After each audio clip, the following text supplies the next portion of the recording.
The cabin of Flight 2187 fell silent as 8-year-old Lily Matthews clutched the leash of her service dog, a golden retriever named Scout. The plane had been cruising at 36,000 feet when Sandra Miller, a veteran flight attendant with 20 years of experience, noticed something unusual about the interaction between the child and her dog. A subtle hand movement from the little girl, a barely perceptible signal, and suddenly the well-trained service animal's demeanor completely changed. What happened next would shock everyone on board and lead to a decision that would make national headlines. Lily Matthews had always been an extraordinary child. With honey blonde hair that fell in soft curls around her heart-shaped face and eyes the color of a summer storm, she possessed the kind of quiet intelligence that often made adults forget her age. She was thoughtful and observant, the type of child who would pause to watch butterflies or trace raindrops as they raced down window panes. Her parents, Rebecca and Thomas Matthews, had always marveled at their daughter's sensibility, her ability to notice details others missed. She sees the world differently, Rebecca would often tell friends and family. Sometimes I think she understands things even before they happen. The Matthews family lived in a modest 2-story home in Oak Ridge, a small town nestled in the rolling hills of western Pennsylvania. Thomas worked as an architect at a firm in Pittsburgh, commuting the 45 minutes each way with stoic dedication. Rebecca taught 3rd grade at the local elementary school, the same one Lily attended. They were, by all appearances, the picture of suburban contentment. A hard-working couple raising their only child in a community where neighbors still brought casseroles when someone was sick and children played outdoors until streetlights flickered. On their living room shelves displayed the expected family photographs. Lily blowing out birthday candles, the 3 of them posed in matching sweaters against autumn foliage, Thomas and Rebecca on their wedding day. But interspersed among these were Lily's numerous academic achievements, certificates for perfect attendance, spelling bee trophies, science fair ribbons. Lily was that rare combination of brilliant and humble, a child whose intelligence was matched only by her compassion. But behind the Matthews' carefully maintained facade of normalcy lay a history marked by trauma and resilience. 3 years earlier, when Lily was just 5, an incident had occurred that would forever alter the course of their lives. It happened on a crisp October afternoon, the kind where the air smells of wood smoke and approaching frost. Lily had been playing in the front yard, collecting the most vibrantly colored leaves for a school project, while Rebecca prepared dinner. In the kitchen, the windows were open to catch the last of the season's mild breezes, allowing Rebecca to hear her daughter's delighted exclamations each time she discovered a particularly spectacular maple leaf. Thomas was working late that evening, finalizing plans for a new library building. Rebecca would later recall that the phone rang at exactly 5:17 p.m., her mother calling about Thanksgiving plans. The conversation lasted no more than 3 minutes, but in that brief span of time, the unimaginable happened. When Rebecca returned to the window to check on Lily, her heart froze. The front yard was empty, the small pile of collected leaves abandoned on the grass. Her daughter was nowhere in sight. "Lily?" she called out, her voice steady at first, then rising with increasing panic as she rushed through the front door. "Lily!" The street appeared deserted except for Mrs. Abernathy, their elderly neighbor, who was retrieving her mail from the box at the end of her driveway.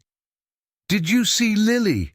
Rebecca called out, struggling to keep her voice from trembling. Mrs. Abernathy looked up, her weathered face creasing with concern. "I saw a dark blue van pull up a minute ago. I thought maybe it was someone you knew." The next 4 hours were the most harrowing of Rebecca and Thomas Matthews' lives. Police were called, neighbors mobilized into search parties. Lily's description broadcast across 3 counties. As dusk deepened into night, officers brought tracking dogs to pick up her scent, their barking echoing ominously through the once peaceful neighborhood. It was just after 9 o'clock, when Officer James Harrington's patrol car spotted a small figure walking along the shoulder of Route 16, about 7 miles from the Matthews home. Lily's jacket was torn, her knees scraped, but she was alive. When the patrol car pulled alongside her, she didn't cry or call out. She simply stopped walking and waited, her small face expressionless. The story came out in pieces over the following days, carefully extracted by child psychologists and specially trained officers. A man had approached Lily in the yard, telling her that her father had been in an accident and her mother had sent him to bring Lily to the hospital. It was a lie Lily had nearly believed, until the man made a crucial mistake. He called her Emily. The moment he used the wrong name, Lily recalled her parents' warnings about strangers. When the van slowed to turn onto an isolated dirt road, Lily had pulled the emergency door release, a feature she remembered from a school bus safety demonstration, and tumbled out onto the roadside. The van didn't stop. Perhaps the driver didn't notice her escape, or more likely, he feared the consequences of returning to the scene. Disoriented but determined, Lily had begun walking, using the setting sun to guide her direction. The man was never caught. Despite a multi-state manhunt, composite sketches broadcast on every news channel, and Lily's detailed description of the van's interior, the would-be abductor seemed to have vanished. The case remained open, one of the many unsolved files that haunted the regional law enforcement agencies. For weeks afterward, Lily didn't speak. Selective mutism, the doctors called it, a manifestation of severe trauma. She communicated through nods, headshakes, and occasionally written notes. She refused to leave the house, recoiling from windows and doors. Nightmares plagued her sleep, sending her into silent fits of terror that left her parents feeling helpless.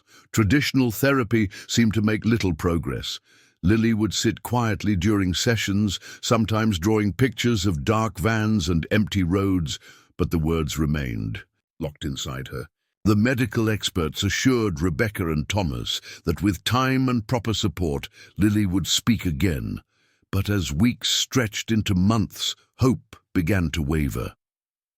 It was Dr. Eleanor Reed, a specialist in childhood trauma, who first suggested a service animal. Sometimes, she explained during a consultation, children who have experienced severe trauma find it easier to connect with animals than with people. The unconditional acceptance, the non-verbal communication, it creates a safe space for healing. The Matthews were willing to try anything. Within a week, they were introduced to Scout, a 2-year-old golden retriever with warm amber eyes and a gentle disposition. Scout had been specially trained to recognize and respond to anxiety symptoms and had worked with veterans suffering from PTSD. His trainer, Miguel Santos, believed he would be perfect for Lily. Scout doesn't just sense anxiety, Miguel explained. As they watched the dog approach Lily for the first time, he understands trauma on an almost molecular level.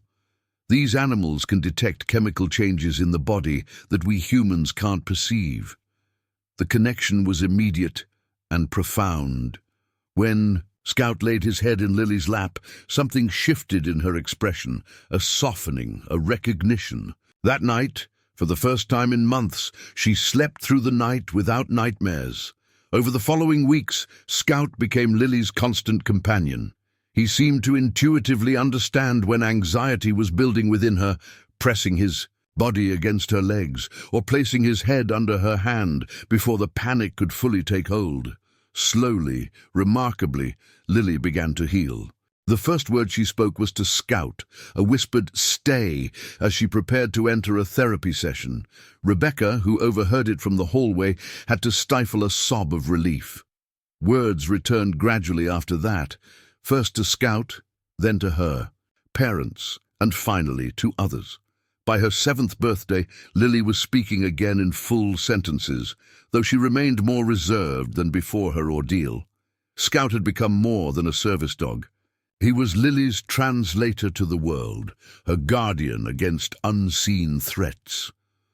Together, they developed a silent language, subtle hand signals, eye contact, barely perceptible gestures that allowed Lily to communicate her needs to Scout without speaking aloud.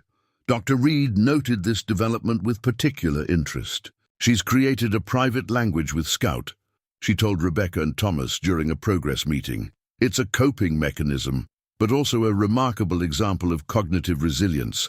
Lily's found a way to feel in control again." As Lily's confidence grew, the Matthews began to gradually expand their world again. Short trips to familiar places first, the grocery store, the library, Rebecca's classroom after school hours. Scout accompanied them everywhere, his service vest ensuring he was welcomed even in places typically off-limits to animals. By age 8, Lily had progressed enough that her therapists believed she was ready for a bigger challenge.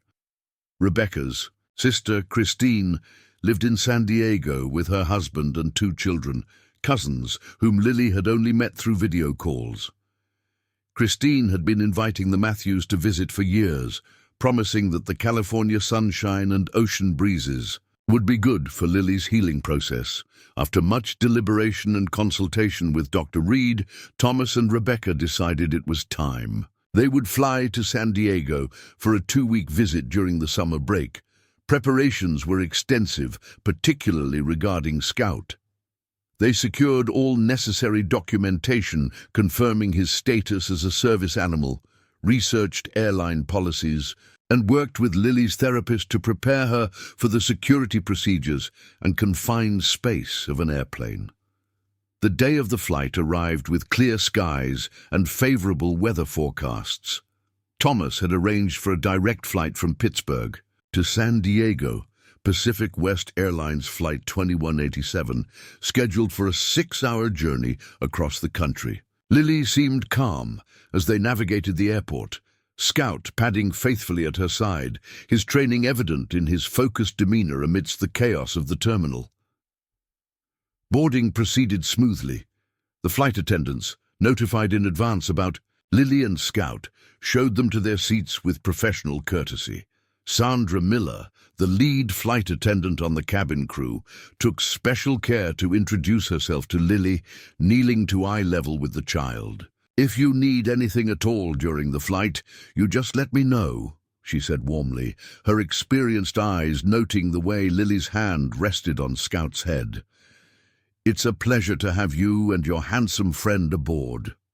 Takeoff went without incident. Scout settled at Lily's feet in the bulkhead row, where the Matthews had been placed to ensure adequate space for the service animal. Thomas sat at the window, Lily in the middle, and Rebecca on the aisle. As the plane reached cruising altitude, Lily relaxed enough to accept a juice box and leaf through a picture book about ocean creatures she might see in California. The first 2 hours of the flight passed uneventfully. Some passengers dozed, others watched movies on the in-flight entertainment system, and a few worked on laptops. The constant drone of the engines created a soporific hum that lulled many into a peaceful stupor. Lily alternated between reading and playing quietly on the tablet her parents had loaded with educational games. It was during the mid-flight beverage service that something changed. Sandra Miller had just reached the Matthews row, offering drinks and snacks, when she noticed a new passenger take the previously empty seat across the aisle. The man had boarded in Pittsburgh, but had spent most of the flight so far in the rear of the cabin, chatting with a flight attendant he claimed was an old friend. Now he settled himself directly opposite Lily, arranging his items with meticulous care. There was nothing obviously alarming about him. Mid-40s, wearing pressed khakis and a button-down shirt, his dark hair neatly trimmed. He smiled politely as he ordered a club soda with lime, making innocuous comments about the smooth flight and the fine weather visible through the windows. Yet something about his presence seemed to trigger an immediate change in Lily. She went rigid in her seat, her small fingers curling into the fabric of her jeans. Thomas and Rebecca, focused on helping her open a package of cookies, didn't immediately notice, but Sandra did. In her 20 years as a flight attendant, she had developed an almost preternatural ability to sense tension among passengers. Now her instincts were screaming that something was wrong. Scout noticed too. The golden retriever's relaxed posture disappeared in an instant. His ears pricked forward, his body shifting subtly to press more firmly against Lily's legs. His eyes, previously soft and gentle, fixed on the man with an intensity that sent a chill down Sandra's spine. As Sandra placed Lily's apple juice on her tray table, she saw the child's hand move in what appeared to be a random fidget. Fingers, splaying, then curling twice, followed by a subtle downward flick. It was a movement so slight that most would have missed it entirely. But Sandra's attention was already heightened, her senses alert to the sudden change in atmosphere. Scout's reaction was immediate and unmistakable. The previously calm service animal stiffened, a low growl rumbling deep in his chest. His gaze never left the man across the aisle, who was now absorbed in a magazine, seemingly oblivious to the dog's focused attention. Sandra straightened, her mind racing. In all her years of flying, she had never seen a trained service animal react this way without clear provocation. These dogs were selected and conditioned specifically for their steady temperament and ability to remain calm in chaotic situations. For Scout to display such behavior, especially after a silent signal from Lily, suggested something deeply wrong. "Is everything all right here?" Sandra asked, keeping her voice light while her eyes scanned for additional cues. Rebecca smiled up at her, still unaware of the tension radiating from her daughter and the dog. "Yes, thank you. We're doing fine." But they weren't fine. Sandra could see it in the tight line of Lily's mouth, in the way Scout had positioned himself, in the almost imperceptible tremor of the child's hands. And now, looking more closely at the man across the aisle, she noticed something else. His apparently casual glances toward Lily held a focus that seemed inappropriate, calculating rather than the random eye contact of strangers sharing close quarters. As Sandra moved forward with her beverage cart, she kept part of her attention fixed on row 14. Something wasn't right, and her years of training in passenger safety and behavioral assessment wouldn't allow her to ignore the warning signs. She needed more information before taking action, but her instincts were already urging her toward caution. The next time she passed their row, she observed Lily whispering something to her mother, who looked startled before casting a quick, concerned glance at the man across the aisle. Rebecca's hand found Thomas's arm, squeezing it meaningfully until he looked up from his book. A silent communication passed between the parents, resulting in Thomas protectively placing his arm around Lily's shoulders. The man seemed to notice this subtle shift.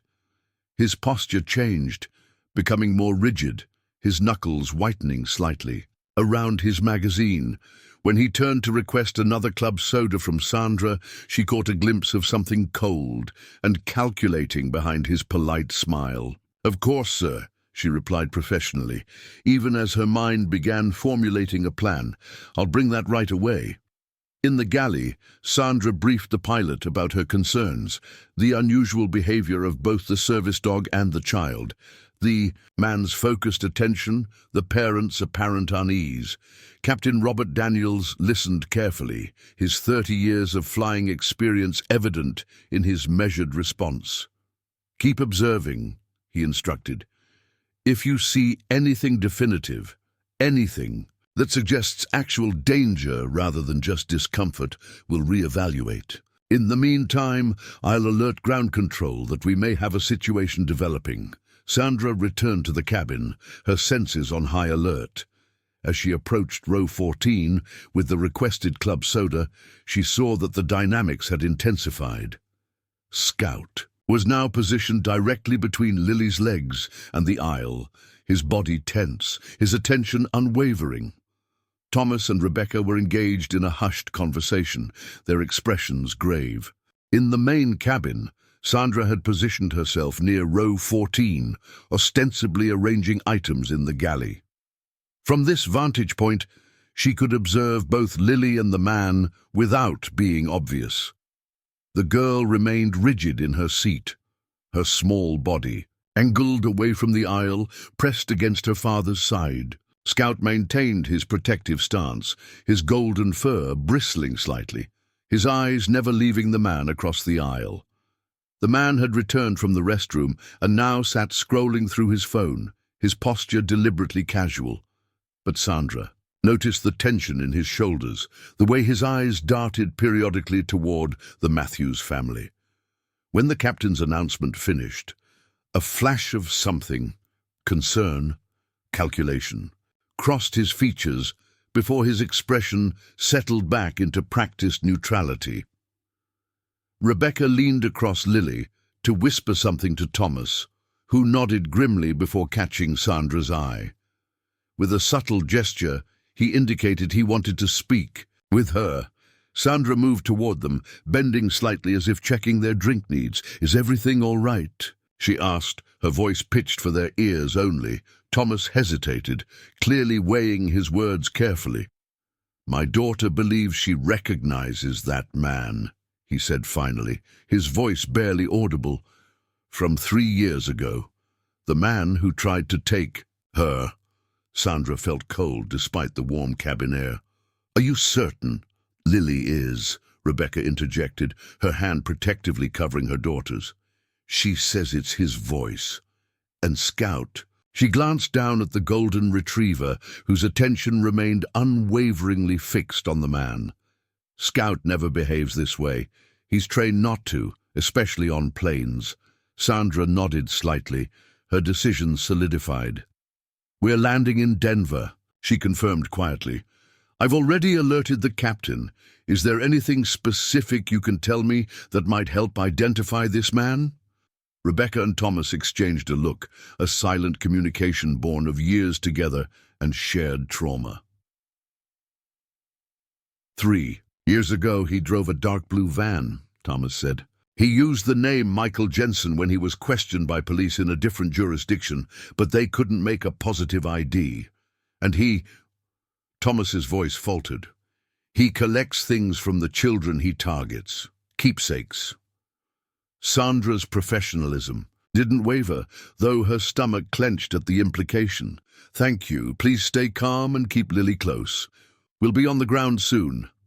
As she straightened and moved away, she noticed the man watching her, his expression unreadable. Their eyes met briefly, and Sandra maintained her professional smile, even as she registered the coldness in his gaze. This wasn't the look of an ordinary passenger annoyed by a flight delay.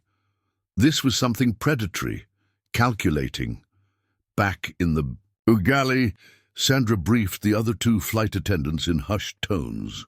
Kevin Chen and Alicia Rodriguez were both experienced crew members, not easily rattled. They listened with serious expressions as Sandra outlined the situation. "Kevin, I need you to contact Denver operations and request law enforcement at the gate," she instructed. "Tell them it's a potential child predator situation, possibly connected to an open abduction case from Pennsylvania. Alicia, stay near the forward galley and keep an eye on the cockpit door. If our person of interest makes any move toward the front of the aircraft, signal me immediately." Both nodded, their training kicking in as they moved to their positions. Sandra used the cabin phone to update Captain Daniels. "Denver police will meet the flight," she informed him. "The family believes this man attempted to abduct their daughter 3 years ago in Pennsylvania. The case is still open." "Understood," Daniels replied, his voice grim. "We're beginning our descent now. ETA 22 minutes. In row 14, the tension had become almost palpable. Lily sat with her eyes closed, her small hands buried in Scout's fur. The dog remained vigilant, his body positioned to block any approach from the aisle. Thomas had his arm around his daughter's shoulders, while Rebecca kept glancing nervously at the man across from them. The man himself seemed increasingly agitated. His casual facade was slipping, revealing glimpses of the calculation beneath. When the plane began its descent, banking slightly as it turned toward Denver, His knuckles whitened around his armrest. He checked his watch repeatedly, his leg jiggling with barely suppressed energy. The man accepted his drink with a tight smile, his eyes darting repeatedly toward Lily and Scout. Then, as if making a decision, he unbuckled his seatbelt and stood. "Excuse me," he said to no one in particular. "Need to use the restroom." As he moved into the aisle, Sandra saw it happen. A moment of recognition that flashed across Lily's face, followed by terror. The child's hands made that same distinctive movement. Fingers splaying, curling twice, downward flick. This time, Scout's response was unmistakable. The golden retriever surged to his feet, placing himself directly in front of Lily, his teeth bared in a silent snarl. The man froze, his expression flickering between surprise and something darker, more calculating. For Sandra Miller, 20 years of training crystallized into absolute certainty. This wasn't normal discomfort or coincidence. This was a child, recognizing danger, and a highly trained service animal confirming that threat. Without hesitation, she pressed the emergency call button for the cockpit. "Captain," she said when Daniels responded, her voice steady despite the adrenaline coursing through her veins. "We need to land this plane. Now." Captain Robert Daniels had been flying commercial aircraft for over 3 decades. At 58, he was considering retirement, imagining days spent fishing on Lake Michigan or finally taking that cross-country motorcycle trip he'd been planning for years. His wife, Eleanor, had already picked out the RV they would purchase once he handed in his wings. But today, as he processed Sandra Miller's urgent request, retirement was the furthest thing from his mind. "Sandra, I need specifics," he said into the intercom, his voice steady despite the surge of adrenaline her call had triggered. "What exactly are we dealing with?" "Possible child predator, sir," Sandra replied, her voice pitched low to avoid being overheard. "The girl with the service dog in 14B has had a severe reaction to the male passenger in 14D. The dog too. It's not normal, Captain. Something's very wrong." In the cockpit, Daniels exchanged a glance with his first officer, Maya Patel, a competent pilot, 15 years his junior. They had flown together enough times to communicate volumes without words. Maya was already pulling up the nearest suitable. "Airport's on the navigation system. Denver is 40 minutes out," she said quietly. "Colorado Springs a bit closer, but the weather's deteriorating there." Daniels weighed his options with the calculated precision that had kept him and his passengers safe through thunderstorms, mechanical issues, and one memorable engine failure over the Atlantic. Protocol dictated that true emergencies required landing at the nearest suitable airport, but the situation Sandra described fell into a gray area. No immediate physical danger, but a potentially explosive situation developing. "Tell me more about this passenger," he instructed Sandra. "Has he made any threats, any inappropriate contact?" "Negative on both, Captain," Sandra responded. "But the timing is too perfect. He boarded in Pittsburgh, spent most of the flight at the back of the plane, then deliberately moved to sit directly across from the girl. When he stood up just now, the child gave some kind of signal to her dog, and the animal went into protection mode instantly. It wasn't random fear, sir. The dog recognized something. Daniels had always trusted Sandra's judgment. In 20 years working together, she had demonstrated an uncanny ability to read people and situations. If she was concerned, there was good reason. "I'm making the call," he announced. "We're diverting to Denver. Alert the rest of the cabin crew, but keep this contained. I don't want a panic." As Maya began the process of communicating their change. In flight plan to air traffic control, Daniels addressed the passengers through the intercom system. "Ladies and gentlemen, this is your captain speaking. Due to a minor mechanical issue that requires inspection, we'll be making an unscheduled landing in Denver. This is purely precautionary, and we anticipate a short delay before continuing." To San Diego, please remain seated with your seatbelts fastened. Thank you for your cooperation. His voice betrayed none of the tension he felt. Decades of experience had taught him that the tone of such announcements was as important as their content. Passengers took their emotional cues from the crew, and right now, calm was essential. "Is something wrong with the plane?" he asked when Sandra passed, his voice pitched to sound concerned rather than accusatory. "Just a precautionary measure, sir," she replied smoothly. "Nothing to worry about." His eyes narrowed slightly. "Seems excessive to land for a minor mechanical issue. We'll miss connections." "The captain prioritizes passenger safety above all else," Sandra responded, maintaining her professional demeanor while noting his unusual fixation on the unscheduled. "Landing Pacific West will make arrangements for any affected connections." He subsided, but his eyes followed her as she moved through the cabin, checking that all passengers were prepared for landing. When she passed row 14 again, Rebecca reached out to touch her arm lightly. "Is there any way we can deplane first?" she asked softly. "Lily's becoming increasingly anxious." Sandra nodded slightly. "I'll arrange it." As the plane began its final approach to Denver International Airport, the atmosphere in the cabin had shifted. Most passengers were mildly annoyed by the delay, but otherwise unconcerned. A few were already on their phones, researching alternative connections to their final destinations. But in row 14, time seemed suspended in a bubble of increasing dread. The man had stopped pretending to be relaxed. His expression was tight, his eyes constantly moving between the Matthews family, the flight attendants, and the windows showing the approaching ground.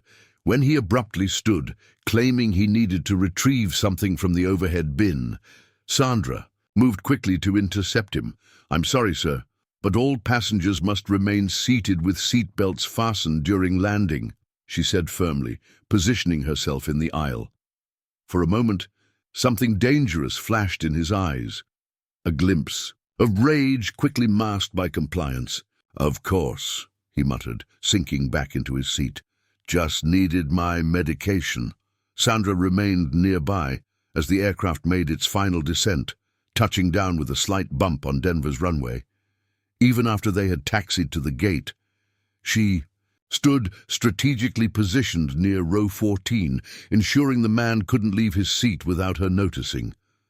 Captain Daniels's voice came over the intercom again, this time with a different request. "Ladies and gentlemen, we've arrived safely in Denver. We ask that you remain seated momentarily while our maintenance team boards to assess the situation. We appreciate your patience." This was the prearranged signal. Within moments, the aircraft door opened and 3 individuals in Denver Police Department uniforms entered, followed by 2 plainclothes officers. They moved purposefully through the cabin, heading directly for row 14. Sandra stepped aside to allow them access. "Sir, we need you to come with us," the lead officer stated, addressing the man directly. The transformation was immediate and shocking. The polite, somewhat irritated passenger vanished, replaced by something feral and dangerous. "What is this?" he snarled, half rising despite the officer's presence. "You can't just—" "Sir, exit the aircraft now," the officer repeated, one hand moving to rest meaningfully on his holster. The man's eyes darted around, calculating odds, seeking escape routes. Finding none, he seemed to deflate slightly, though the dangerous glint remained in his eyes. As the officers escorted him from the plane, he twisted to look back at Lily, his expression a disturbing mixture of rage and possessiveness. "This isn't over," he said, his voice carrying clearly in the hushed cabin. The words weren't shouted, which somehow made them more chilling. It was a statement of fact, a promise. Then he was gone, the officers guiding him firmly up the jetway. One plainclothes officer remained behind, approaching the Matthews family with respectful professionalism. "I'm Detective Maria Vasquez," she introduced herself quietly. "We'd like you and your daughter to come with us as well to make a formal statement. We'll also need to verify some information against open case files." Thomas nodded, helping Lily to her feet while Rebecca gathered their belongings. Scout stayed pressed against Lily's leg, still alert despite the man's removal from the aircraft. As they prepared to leave, Lily suddenly turned to Sandra, looking directly at her for the first time. "Thank you," she said, her voice small but clear. "Scout told me you would understand." Sandra knelt to the child's level, professional reserve momentarily forgotten. "You were very brave," she said softly. "Both of you were." She reached out to gently pat Scout's head, the golden retriever finally relaxing enough to accept the touch. Detective Vasquez escorted the Matthews family from the plane, walking slightly behind them in a protective formation that suggested years of experience with sensitive cases. The remaining passengers watched in confused silence, speculation already beginning to ripple through the cabin. Captain Daniels appeared from the cockpit, his commanding presence immediately drawing attention. "Ladies and gentlemen, we apologize for the disruption to your journey. Maintenance has cleared our aircraft to continue to San Diego. We'll begin boarding procedures for the continuation of our flight in approximately 45 minutes. Pacific West. Representatives will be at the gate to assist with any connection issues." As the passengers began to deplane, murmuring among themselves, Sandra found herself face to face with her captain. "Good call," Daniels said simply, the words carrying the weight of his 30 years of experience. Sandra nodded, suddenly feeling the adrenaline drain from her system, leaving exhaustion in its wake. "The girl recognized him," she explained, "from a previous abduction attempt. And that dog—" She shook her head slightly. "I've never seen an animal so certain." Daniels placed a supportive hand briefly on her shoulder. "You may have saved her life today. God knows what would have happened when they landed in San Diego." The implication hung in the air between them, unspoken but understood. A predator had been caught, a child protected, all because Sandra had noticed a silent signal between a little girl and her dog.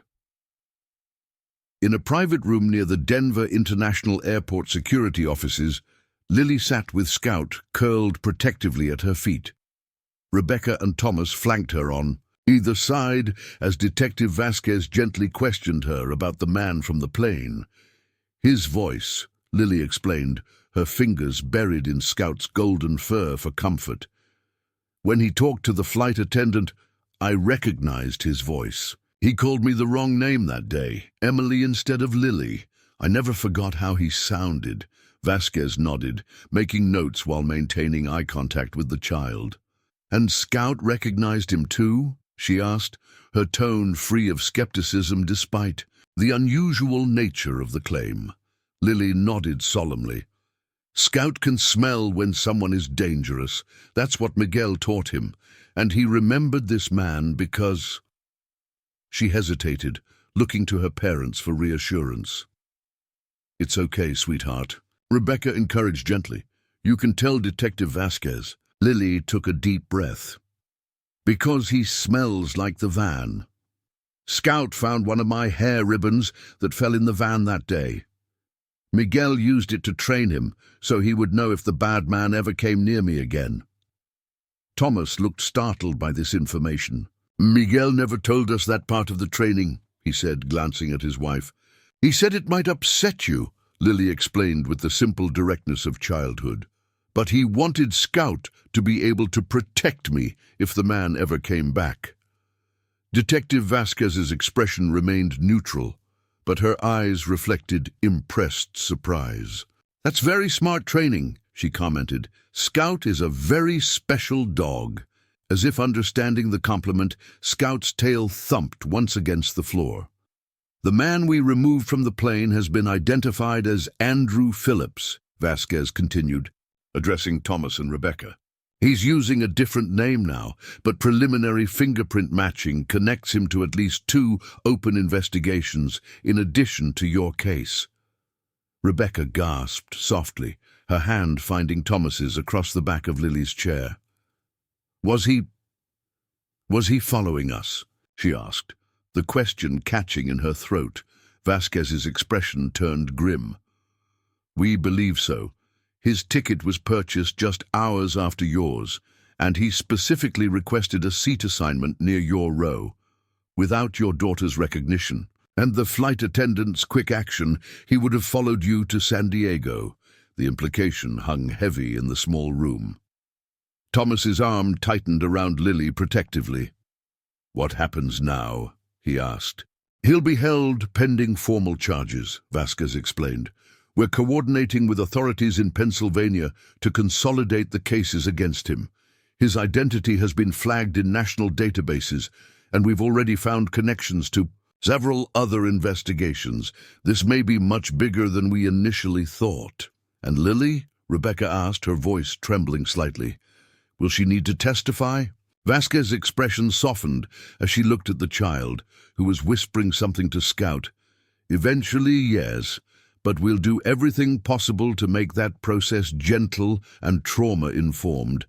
Your daughter's already shown remarkable courage. Lily looked up at this, her grey eyes serious beyond her years. Scout will be with me, right, when I have to talk about the bad man? Absolutely, Vasquez confirmed without hesitation. Scout has earned his place by your side. As if sealing this promise, Scout pressed closer to Lily, his warm weight against her legs, a silent vow of protection. In another room not far away, Sandra Miller sat across from FBI agent Carlos Menendez, recounting the sequence of events that had led to the emergency landing. You mentioned a signal the girl gave to her dog, Menendez said, reviewing his notes. Can you describe it again? Sandra demonstrated the subtle hand movement, fingers splaying, then curling twice, followed by a downward flick. It was so slight I almost missed it, but the dog's reaction was immediate. Menendez nodded thoughtfully. It's consistent with specialized training protocols developed for service animals working with trauma survivors. The handler can alert the animal to a potential threat without drawing attention. You've seen this before? Sandra asked, surprised. Similar training? Yes. Usually with veterans suffering from PTSD or children who've experienced severe trauma. The animal provides both protection and validation, confirming that the threat is real when others might dismiss it as paranoia or imagination. Menendez closed his notepad. Your observation skills potentially saved that child from a second encounter with her abductor. Not many people would have connected those dots. Sandra shook her head slightly. 20 years in the air, you develop instincts. Something about the way Scout reacted. It wasn't anxiety or aggression, it was recognition. Well, those instincts paid off today. Phillips, or whatever his real name is, had a detailed itinerary of the Matthews planned activities in San Diego in his carry-on. This wasn't a coincidence or a chance encounter. He'd been tracking them, waiting for an opportunity. Sandra felt a chill despite the warm room. Will they be safe now? We're taking all necessary precautions, Menendez assured her. And thanks to what happened today, we may finally close several cold cases across multiple states. As Sandra prepared to rejoin her crew for the continuation of the flight to San Diego, Captain Daniels was waiting for her near the gate. You're a hero today, he said simply. Pacific West is already drafting a commendation. Sandra shook her head slightly. The real heroes are that little girl and her dog. I just listened when they tried to tell me something was wrong. Daniels smiled, the expression warming his weather-lined face. Sometimes listening is the most important thing we can do. As passengers began to reboard the aircraft, many cast curious glances toward Sandra, whispers following in her wake. The story was already spreading, how a flight attendant had recognized a silent cry for help, and diverted a plane to capture a dangerous criminal. By the time they reached San Diego, it would be embellished further, but the essential truth would remain. A child had been saved because someone paid attention to what wasn't being said. 3 weeks after the incident on Flight 2187, Lily Matthews sat in the sunroom of her Aunt Christine's beach house in La Jolla, watching the Pacific Ocean glitter under the California sunshine. Scout lay beside her, his golden head resting on her lap as she sketched in a new drawing pad her aunt had given her. The trip to San Diego had been delayed, not cancelled, a distinction her parents had been adamant about making.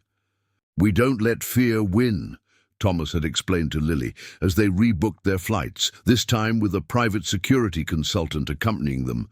"We live our lives on our terms, not his." The man, now definitively identified as Andrew Phillips, remained in custody in Colorado, denied bail due to the severity of the charges and his status as a flight risk.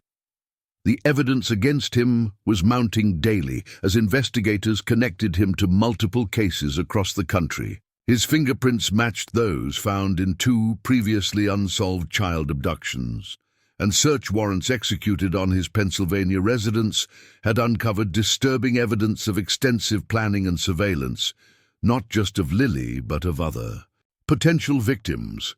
Christine emerged from the house carrying a tray with lemonade and cookies, placing it on the wicker table beside Lily. "How's the drawing coming along, sweetheart?" she asked, settling into a chair nearby. Lily held up her sketchpad. On the page was a remarkably detailed rendering of a golden retriever. Not Scout, but another dog with similar features. "It's Daisy," she explained. "She's going to be Scout's new partner." Christine raised an eyebrow, intrigued. "Partner?" "For the program?" Lily nodded, her expression serious. "Mom and Dad said I could help train service dogs when we get home. Miguel is going to teach me. He says I have a natural gift for understanding what dogs are trying to tell us." The development was new but not surprising. Since the flight, Lily had spoken increasingly about wanting to work with animals, particularly service dogs. The trauma therapist she'd been seeing in San Diego, a continuation of her treatment plan from home, had encouraged this interest, noting that helping others could be a powerful path to healing for trauma survivors. Inside the house, Rebecca and Thomas sat at the kitchen island with FBI agent Carlos Menendez, who had flown in from Denver to update them personally on the case. The kitchen windows were open, allowing a gentle sea breeze to drift through the room, but the conversation was anything but gentle. "We've identified at least 7 victims so far," Menendez explained, his voice professionally modulated to convey both gravity and sensitivity. 3 of them, including Lily, managed to escape. The others, he paused, letting the implication hang in the air rather than stating the grim reality outright. Rebecca's hand found Thomas's on the countertop, their fingers intertwining in a gesture that had become instinctive during difficult moments. "And you're certain it's over? He won't be released on some technicality?" Menendez shook his head firmly. "The evidence is overwhelming. Phillips or Rayburn or Jensen or whatever his real name is, he's finished.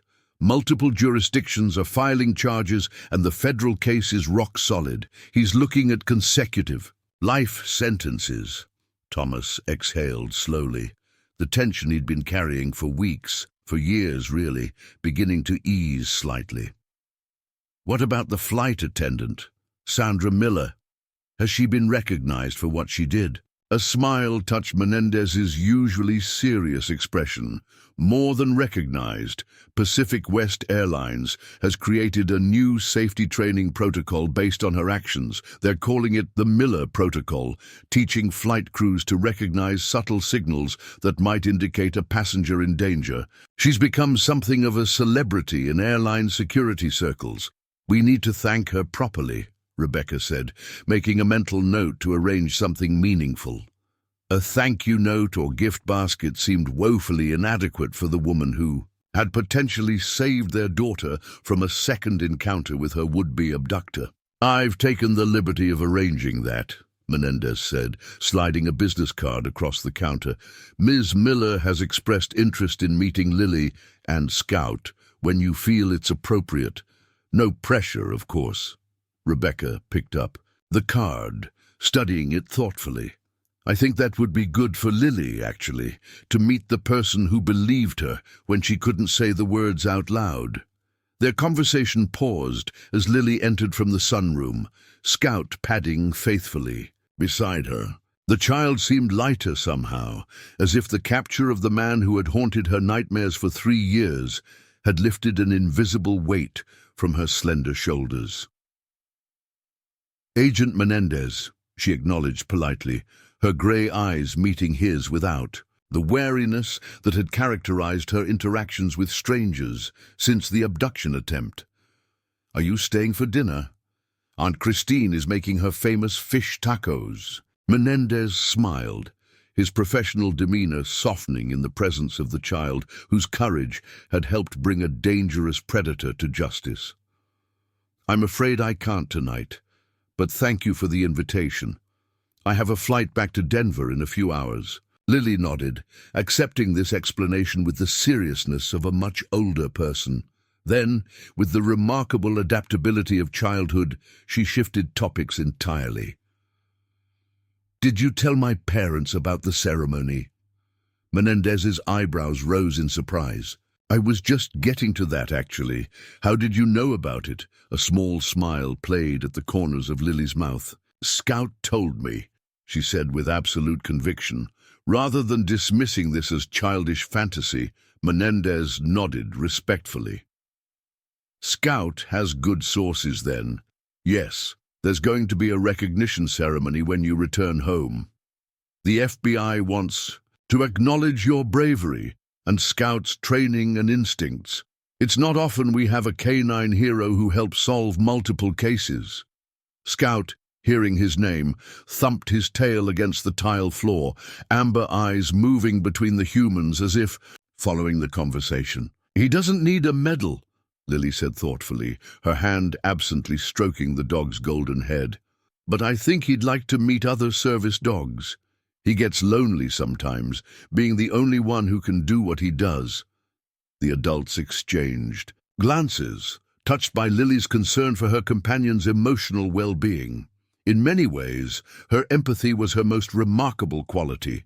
Even after all she had endured, she remained attuned to the needs of others. "I think that can be arranged," Menendez assured her. "There's a K9 unit based near your hometown, and I happen to know they'd be honored to host Scout for a visit." Lily's face brightened. "Really? That would be—" She paused, searching for the right word. "Therapeutic," she concluded, using a term she'd clearly acquired from her sessions with Dr. Reed. After Menendez departed, the family gathered on the deck overlooking the ocean, watching the sunset paint the water in shades of amber and rose. Christine grilled fresh fish for tacos, while Thomas prepared a salad and Rebecca set the outdoor table. It was a scene of domestic tranquility, remarkable only in its normalcy, a family sharing a meal, engaged in casual conversation, enjoying each other's company. Yet for the Matthews family, this ordinary moment represented an extraordinary victory. 3 weeks ago, they had come face to face with the architect of their collective trauma, and they had emerged not just unscathed, but triumphant. Phillips was in custody, his predatory patterns exposed and his freedom permanently revoked. More importantly, Lily was speaking, laughing, planning for a future that no longer seemed shadowed by fear. As they ate dinner, Rebecca found herself studying her daughter, noting the subtle changes that had manifested since the flight. Lily's posture was more relaxed, her gestures more animated. She engaged with her aunt's questions about marine biology, Christine's field of expertise, with genuine curiosity rather than the polite but distant interest she had shown in most topics since the abduction attempt. Dolphins have their own language, Christine was explaining, illustrating her point with hand gestures that mimicked echolocation. Each dolphin has a unique signature whistle, like a name, so they can identify each other even in murky water. Lily leaned forward, fascinated. Like how Scout can identify people by their scent. Very similar, Christine confirmed. And they use these whistles to maintain social bonds, especially between mothers and calves who might get separated in the ocean. That's what Scout did for me, Lily said, the observation startling in its clarity. When I couldn't find my voice, he became my signature whistle. The adults fell silent, struck by the profound insight wrapped in a child's simple words.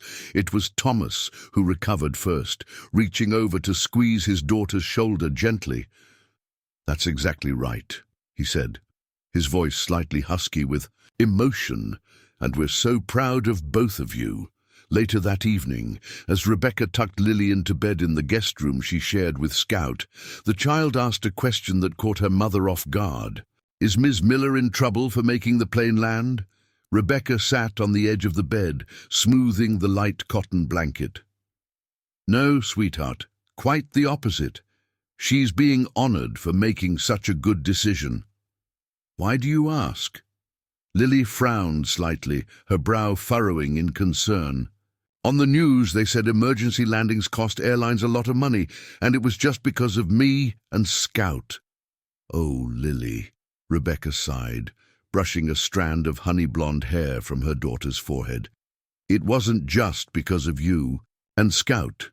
It was because a dangerous man was on that plane, a man who had hurt other children and wanted to hurt you. Ms. Miller recognized the danger when you signaled to Scout, and she did exactly what she was supposed to do. She kept everyone safe." Lily seemed to consider this for a moment. But how did she know to believe us? Grown-ups don't always listen when kids try to tell them important things. The question pierced Rebecca's heart, carrying echoes of all the times adults might have failed this child, including perhaps her own moments of distraction or dismissal. "Some people have a special ability to truly see others," she explained carefully. "Ms. Miller saw you, and she saw Scout, and she trusted what she observed. That's a rare gift." Lily nodded solemnly. "Like how Scout sees people for who they really are, not just who they pretend to be." "Exactly like that," Rebecca confirmed, leaning down to press a kiss to her daughter's forehead. "Now sleep tight. Tomorrow, Aunt Christine is taking us to see the tide pools." As Lily settled under the covers, Scout jumped up to assume his customary position at the foot of her bed, circling 3 times before curling into a golden ball of fur. Rebecca stood in the doorway, watching them for a moment before switching off the light, leaving only the soft glow of a seashell nightlight illuminating the room. Across the country, in a Denver detention facility, Andrew Phillips sat across from his court-appointed attorney, his expression a careful mask of normalcy that didn't quite reach his eyes. Martin Weiss, a veteran defense lawyer who had represented numerous high-profile clients over his 30-year career, was reviewing the mounting evidence with increasing concern. "They've linked you to 7 cases so far," Weiss said, his tone matter-of-fact rather than accusatory. "The DNA evidence from the Matthews case matches samples found in 2 other jurisdictions. The items recovered from your residence corroborate the timeline prosecutors have established. And now we have a witness who can place you at the scene of the Matthews attempt." Phillips remained unnervingly calm, his hands folded neatly on the metal table. "A traumatized child and a dog," he said dismissively. "Hardly reliable witnesses." Weiss leveled a look at his client that would have intimidated most men. "The girl identified your voice after 3 years. The service animal, which was professionally trained to recognize threats, reacted to you immediately. Then there's the fact that you deliberately positioned yourself near the family after spending most of the flight elsewhere. The prosecution will argue this demonstrates intent and premeditation." A muscle twitched in Phillips's jaw. the only outward sign that the gravity of his situation might be penetrating his composure. "So, what are you suggesting?" "I'm suggesting we explore a plea agreement," Weiss replied frankly. "Given the nature and quantity of evidence and the jurisdictional complexities, it may be your best option for avoiding the death penalty in states where it's still applicable." Phillips leaned back slightly, his expression speculative. "And what would such an agreement entail?" "Full cooperation, detailed confessions, information that could help locate any additional victims or evidence. In exchange, the prosecution might consider consolidated sentencing in a federal facility rather than multiple state trials." The silence that followed was heavy with implication. Phillips studied his attorney with the calculating gaze of a predator assessing potential prey. "And if I'm not interested in cooperation?" Weiss gathered his papers deliberately, maintaining professional detachment despite his personal revulsion. "Then I will, of course, provide you with the best defense possible under the circumstances. But I must advise you that the evidence is overwhelming. The crimes are particularly heinous, and public sentiment is strongly against you. The little girl with the dog has become something of a national hero." Something dark flickered behind Phillips's eyes, resentment perhaps, or thwarted possessiveness. "She was special," he said, the words carrying a disturbing weight. "Different from the others, more aware." Weiss cut him off before he could continue, unwilling to hear the twisted rationale. "I'll need your decision about the plea option by Friday. The federal prosecutor won't wait longer than that." As the attorney gathered his materials, preparing to leave, Phillips spoke again, his voice dispassionate. "It was the dog, you know. Without the dog, I would have had her in San Diego. They never would have connected me to the other cases."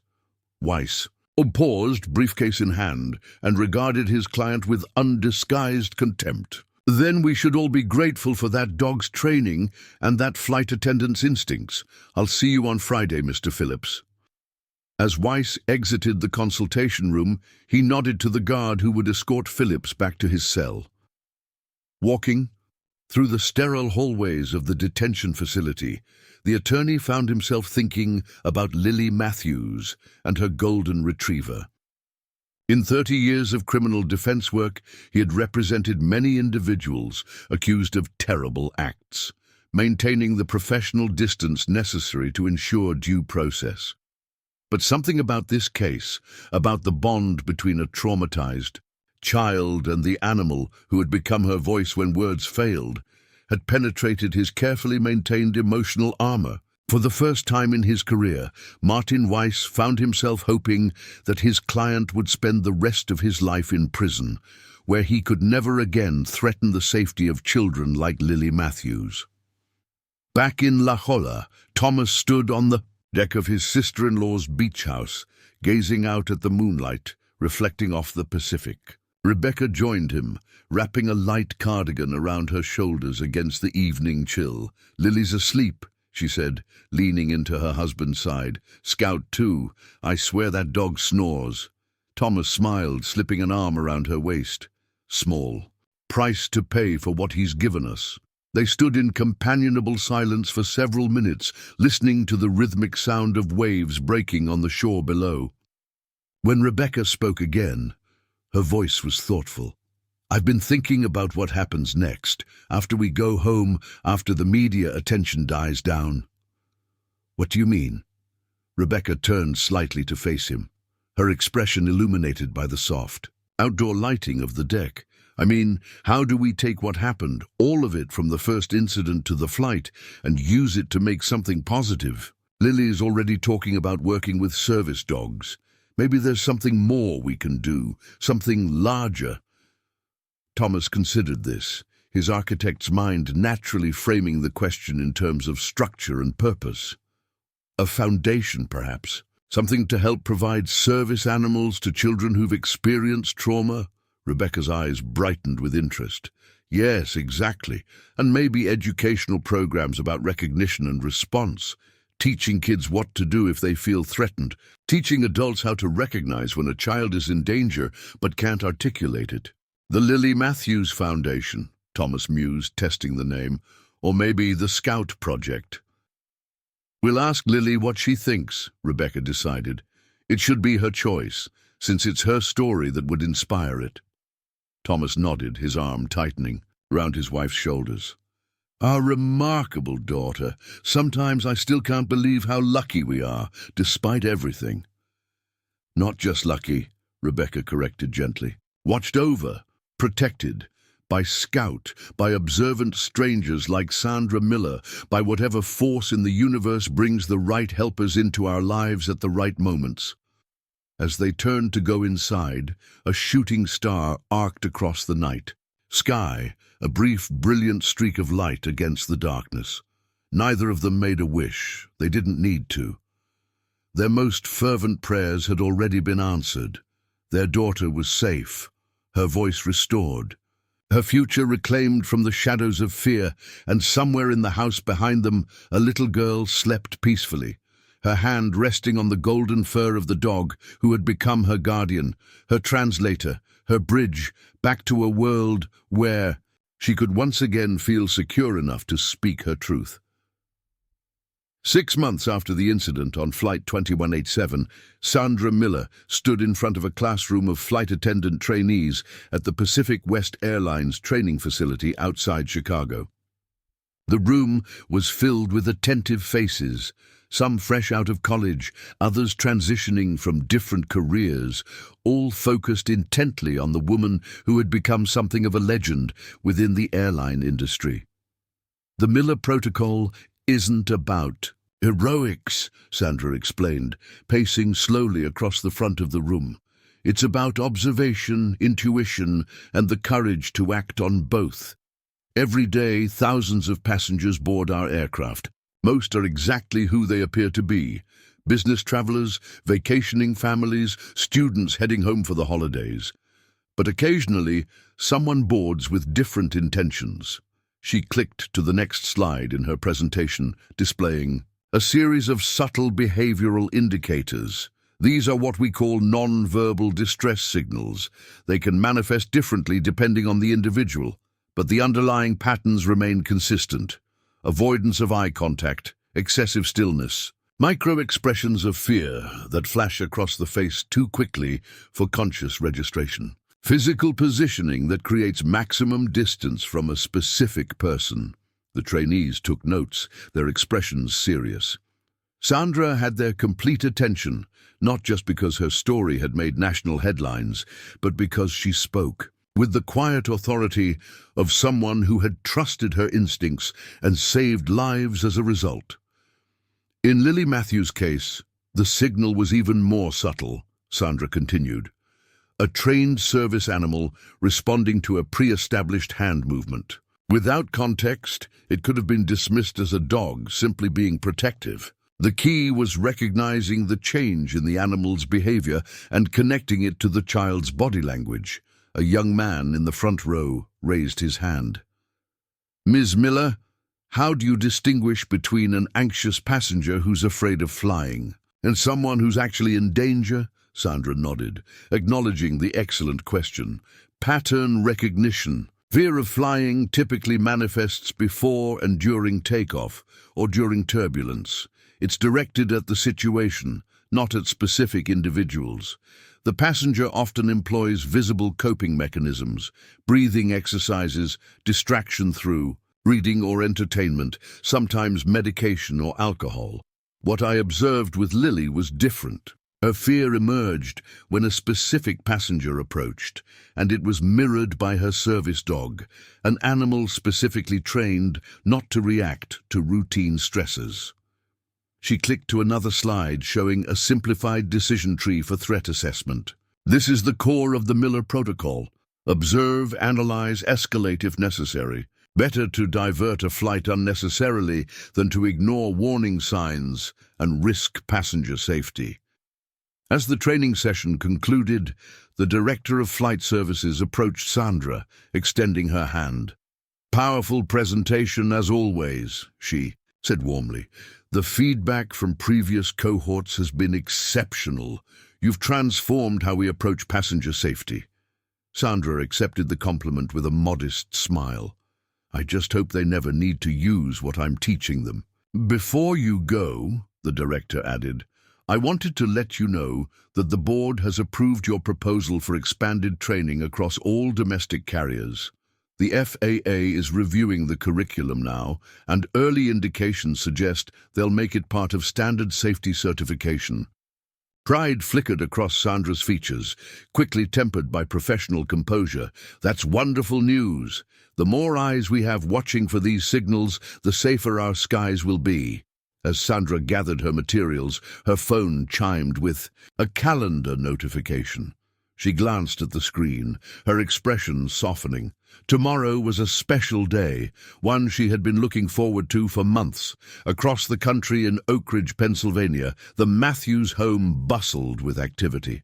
The modest two-story house that had once felt like a fortress, windows always checked, doors always locked, security system always armed, had gradually transformed into something different, a headquarters. The dining room table was covered with promotional materials, grant applications, and curriculum drafts.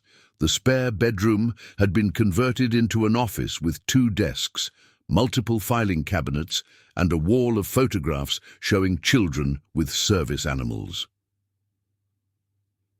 The Lillian Scout Foundation had begun as a small family initiative, but had quickly gained momentum. What started as a local effort to provide service animals to children who had experienced trauma had expanded to include educational programs, advocacy work, and partnerships with law enforcement agencies across the country. Rebecca Matthews hung up the phone and made a quick note on her already full calendar. "That was the producer from National Morning," she called to Thomas, who was reviewing architectural plans for a dedicated training facility. "They want to do a follow-up segment next month when the Recognizing Danger curriculum launches in schools." Thomas looked up from his drawings, his expression thoughtful. "Are we sure Lily's ready for another round of media attention? The CNN interview last month was pretty intense." Before Rebecca could answer, the front door opened, and Lily entered with Scout and a younger golden retriever, Daisy, the dog she had been drawing in San Diego 6 months earlier. Both animals wore service vests, though Daisy's included a "in" training patch. Miguel Santos followed a few steps behind, carrying a training manual and looking pleased. "Mom! Dad!" Lily called, her voice bright with excitement. "Daisy passed her public certification test. Miguel says she's ready for placement. With Jamie next week." Rebecca and Thomas exchanged a proud glance. Jamie Reynolds was a 7-year-old from Cincinnati who had witnessed a violent crime and subsequently developed selective mutism similar to what Lily had experienced. When the Reynolds family had reached out to the foundation, Lily had immediately connected with Jamie through video calls, recognizing in him the same fear and isolation she had once felt. "That's wonderful news, sweetheart," Rebecca said, crossing the room to hug her daughter. "Jamie will be so excited." "I told him Daisy would be ready by his birthday," Lily said, her tone matter-of-fact. At 9 years old, she had developed a seriousness about her work with the foundation that sometimes caught even her parents by surprise. A promise is a promise. Miguel nodded his agreement. "Lily worked with Daisy every day. The bond they've developed is exceptional, which will make the transition to Jamie smoother. She has a genuine talent for this work," Thomas approached, examining Daisy with an appraising eye. "No signs of nervousness in public spaces?" "None," Miguel confirmed. "We took her through the mall, the train station, and even had lunch at that busy cafe downtown. She remained focused and responsive throughout." Lily knelt between the 2 golden retrievers, her slender arms encircling their necks. "Daisy's not nervous because she knows her job is important," she explained with the simple clarity of childhood. just like Scout knew on the airplane. The mention of the flight brought a momentary solemnity to the room. Though 6 months had passed, the events of that day remained a defining moment for the family, the culmination of one chapter and the beginning of another. "Speaking of the airplane," Rebecca said, deliberately lightening her tone, "are we all packed for tomorrow? Sandra's flight gets in at 2:30 and we promised to meet her at the airport." Lily nodded, her expression brightening again. "Scout and I ready. I made her a thank you card with a picture of all of us together." The planned meeting with Sandra Miller had been postponed several times due to scheduling conflicts on both sides. The flight attendant's training responsibilities had expanded dramatically following the incident, while the Matthews family had been consumed with establishing the foundation and navigating the legal proceedings against Andrew Phillips. But tomorrow, finally, the woman who had recognized Lily's silent plea for help would join them for a weekend visit to see firsthand what her actions had helped create. Later that evening, after Lily had gone to bed with Scout curled at her feet, as always, Rebecca and Thomas sat in the living room reviewing the schedule for Sandra's visit. "I was thinking we could take her to the training center on Saturday," Thomas suggested, referring to the temporary facility they had established in a renovated warehouse while his plans for a permanent center were being finalized. "She might be interested in seeing how the service animals are prepared for different situations." Rebecca nodded thoughtfully. "And maybe invite Detective Harrington as well. He's been wanting to discuss incorporating animal-assisted interviewing techniques for child victims." "Good idea. Oh, and I confirmed the reservation at Riverside for dinner tomorrow night. It's more casual than Montello's, but I thought Sandra might prefer that after a day of travel." Their easy collaboration, once limited to household management and parenting decisions, had expanded naturally to encompass the foundation's operations.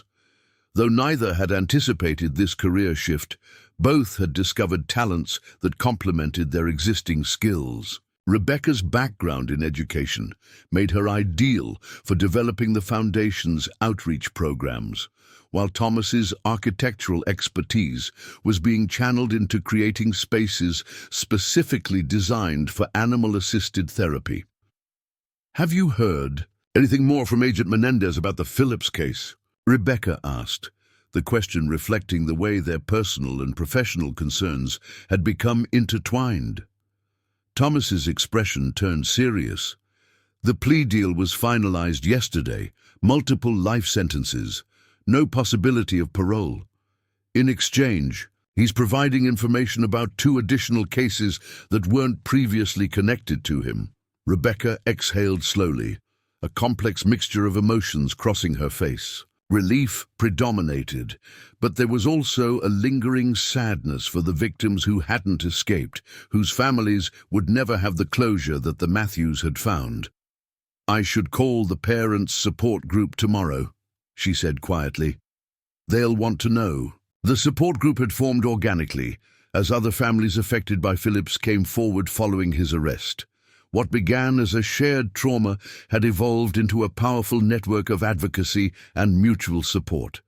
Through weekly video calls and occasional in-person gatherings, these families, bound by the most terrible of circumstances, had found strength in their collective resilience.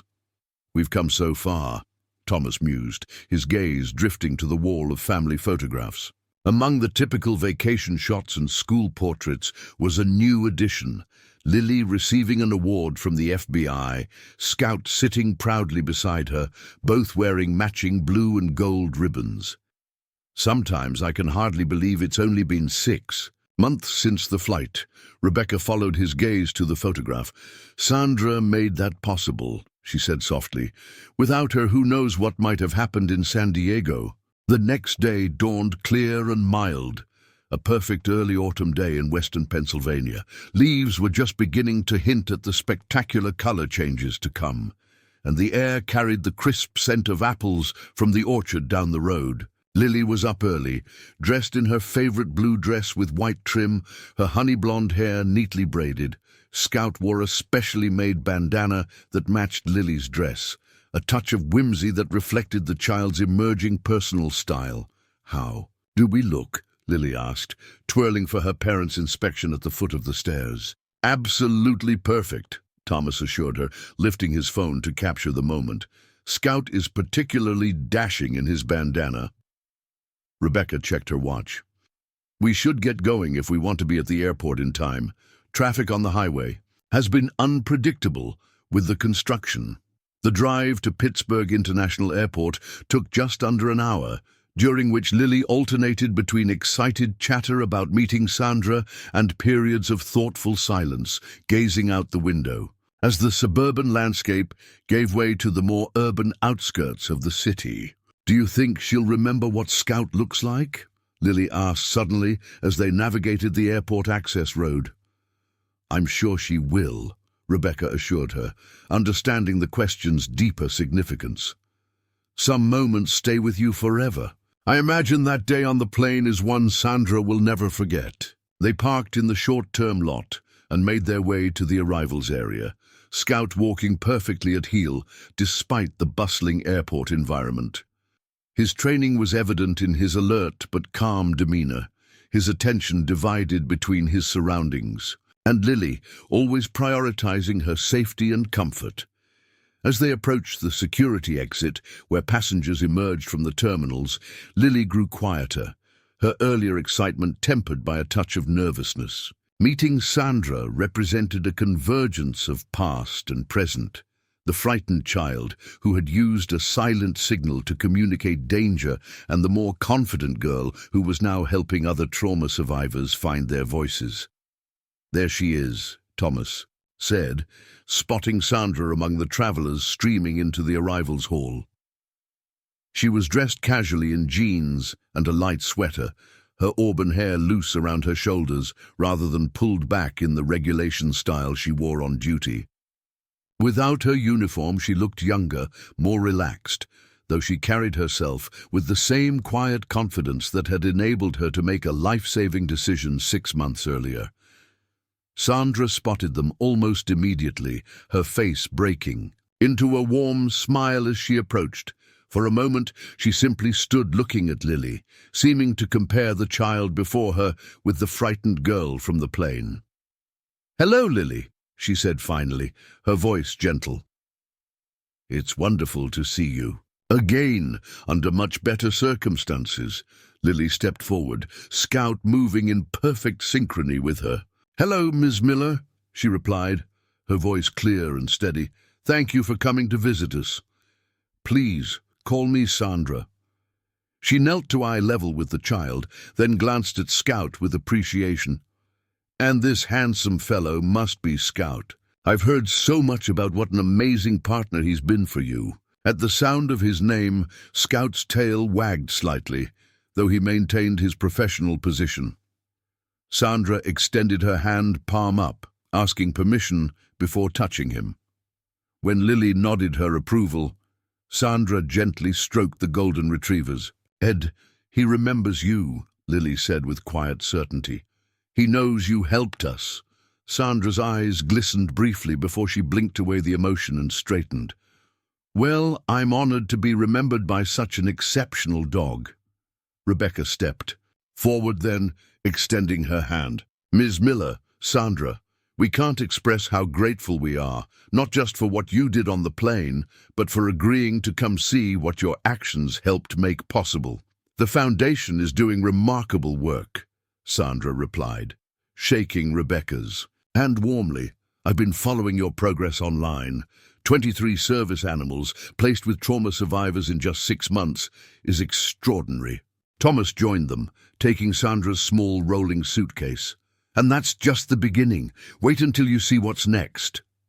As they walked toward the exit, Lily fell into step beside Sandra, Scout between them. "Did you know," the child asked, conversationally, "that dogs can smell fear? Not just regular fear like being scared of thunder, but the special kind of fear that happens when you see someone who hurt you before."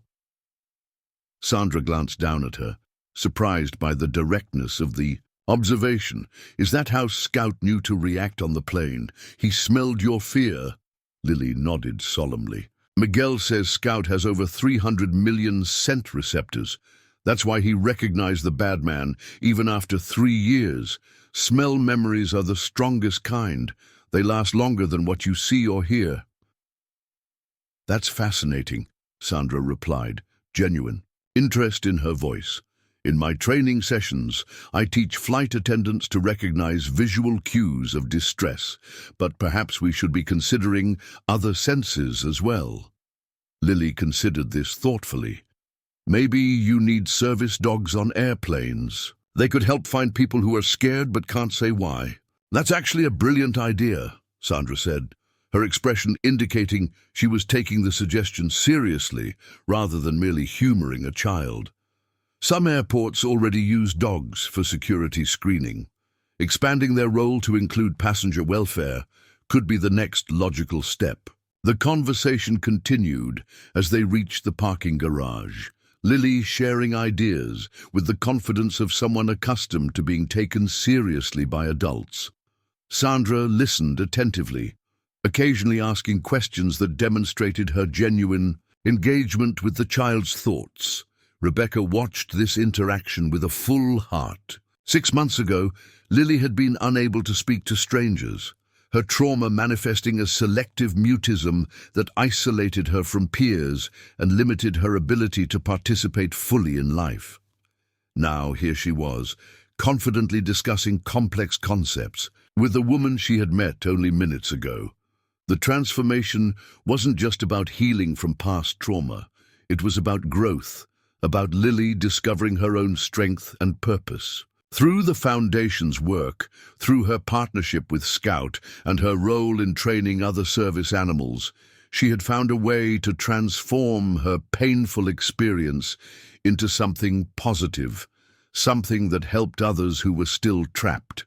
In silence, as they drove away from the airport, Sandra commented on the Foundation's rapid growth and impressive achievements. From what I understand, you've become a national model for trauma response, she said. Several airlines have contacted me about your educational materials. Thomas nodded, his eyes on the road. It's grown faster than we anticipated. What started as a way to help Lily process her experience has evolved into something much larger. We're now working with law enforcement agencies in 12 states, developing protocols for interviewing child witnesses using service animal support. And next month, we're launching our school curriculum, Rebecca added, age-appropriate safety education that emphasizes recognition and response without creating unnecessary fear. Lily's been instrumental in designing the elementary school components. Sandra turned slightly in her seat to look at Lily in the back. That's incredibly important work. You must be very proud of what you've accomplished. Lily considered this, her expression thoughtful as she absently stroked Scout's golden head. I'm not proud exactly, she said finally. I'm just glad we can help other kids find their voices. Sometimes you need someone else to speak for you until you remember how to do it yourself. The simple wisdom of her words hung in the air, touching each adult in the car with its profound truth. In that moment, it was clear that Lily Matthews was not just a survivor of a terrible experience, or the inspiration for a successful foundation. She was a teacher in her own right, offering insights that many adults spent lifetimes trying to articulate. As they turned onto the road leading to Oak Ridge, Sandra caught a glimpse of a billboard featuring a photograph of Lily and Scout, alongside the Foundation's motto, "Every voice matters, every story deserves to be heard." The image of the little girl and her loyal companion, once at the center of a harrowing near tragedy, had become a symbol of hope and healing for trauma survivors across the country. And it all began with a silent signal on an airplane, a small hand movement that connected a child, a dog, and a flight attendant, observant enough to recognize its significance. In the complex calculus of fate and choice that shapes human lives, sometimes the smallest gestures create the most profound changes, rippling outward to touch countless lives in ways that could never have been predicted. The Oak Ridge Community Center auditorium hummed with anticipation as several hundred people settled into their seats. The stage was decorated simply yet elegantly, a podium adorned with the Lily and Scout Foundation logo, a backdrop displaying photographs of children with service animals, and a small table bearing a series of plaques and awards. In the front row, Lily Matthews sat between her parents, Scout lying at her feet. The golden retriever was impeccably groomed, his coat gleaming under the stage lights, a special blue and gold collar replacing his usual service vest for this formal occasion.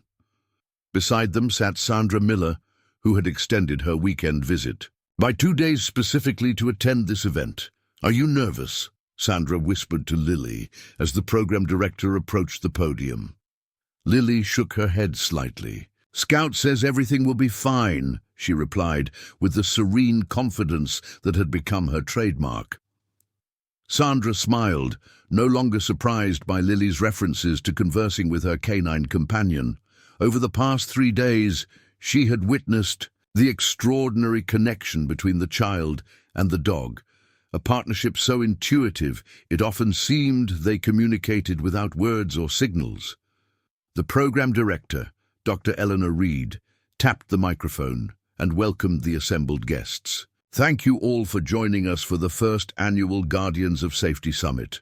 What began as a response to one child's traumatic experience has blossomed into a national movement, transforming how we approach trauma recovery, safety education, and the protection of our most vulnerable citizens." From her seat, Rebecca squeezed Thomas's hand, both of them still occasionally overwhelmed by how quickly their family's private nightmare had evolved into such a far-reaching mission. When they had first established the foundation, they had envisioned a small, local effort, perhaps providing a few service animals each year to children who had experienced trauma. They could never have predicted that within 6 months, they would be addressing a room filled with law enforcement officers, child welfare professionals, flight attendants, teachers, and trauma specialists from across the country. Today, we celebrate not just survival, but transformation, Dr. Reed continued. The Lily and Scout Foundation has already placed 27 specially trained service animals with trauma survivors, developed curriculum being implemented in over 200 schools, and created training protocols now being adopted by 5 major airlines and 12 police departments nationwide. Applause rippled through the audience. In the second row, Miguel Santos sat with a group of animal trainers who had become integral to the Foundation's work. Near the back, Agent Carlos Menendez and Detective James Harrington represented the law enforcement community that had embraced the Foundation's innovative approaches to working with traumatized witnesses. "Our first speaker today," Dr. Reed announced, "is someone whose quick thinking and professional judgment transformed a potentially tragic situation into the catalyst for all we see around us. Ladies and gentlemen, please welcome Sandra Miller, Senior Flight Attendant for Pacific West Airlines and architect of the Miller Protocol." Sandra rose, straightening her blazer as she walked to the podium. Though public speaking had become a regular part of her professional life over the past 6 months, addressing this particular audience, people who understood the profound implications of what had occurred on Flight 2187, felt different, more significant. "Thank you, Dr. Reed," she began, her voice steady and clear. 6 months ago, I was simply doing my job, observing passengers, responding to their needs, maintaining safety protocols. I had no idea that one flight would change not only my career, but my understanding of human connection and communication. From the front row, Lily watched intently, her hand resting on Scout's head. The dog remained perfectly still, his amber eyes fixed on Sandra, as if understanding every word. Rebecca took over again, explaining how the foundation had evolved from that pivotal moment. We realized that there were other children like Lily, traumatized, perhaps unable to verbalize their fears, in need of both protection and a path back to communication. We also realized that there were adults like Sandra in various professions, flight attendants, teachers, healthcare workers, who, with proper training, could learn to recognize and respond to nonverbal distress signals. As they detailed the Foundation's accomplishments and future goals, Lily listened with evident pride.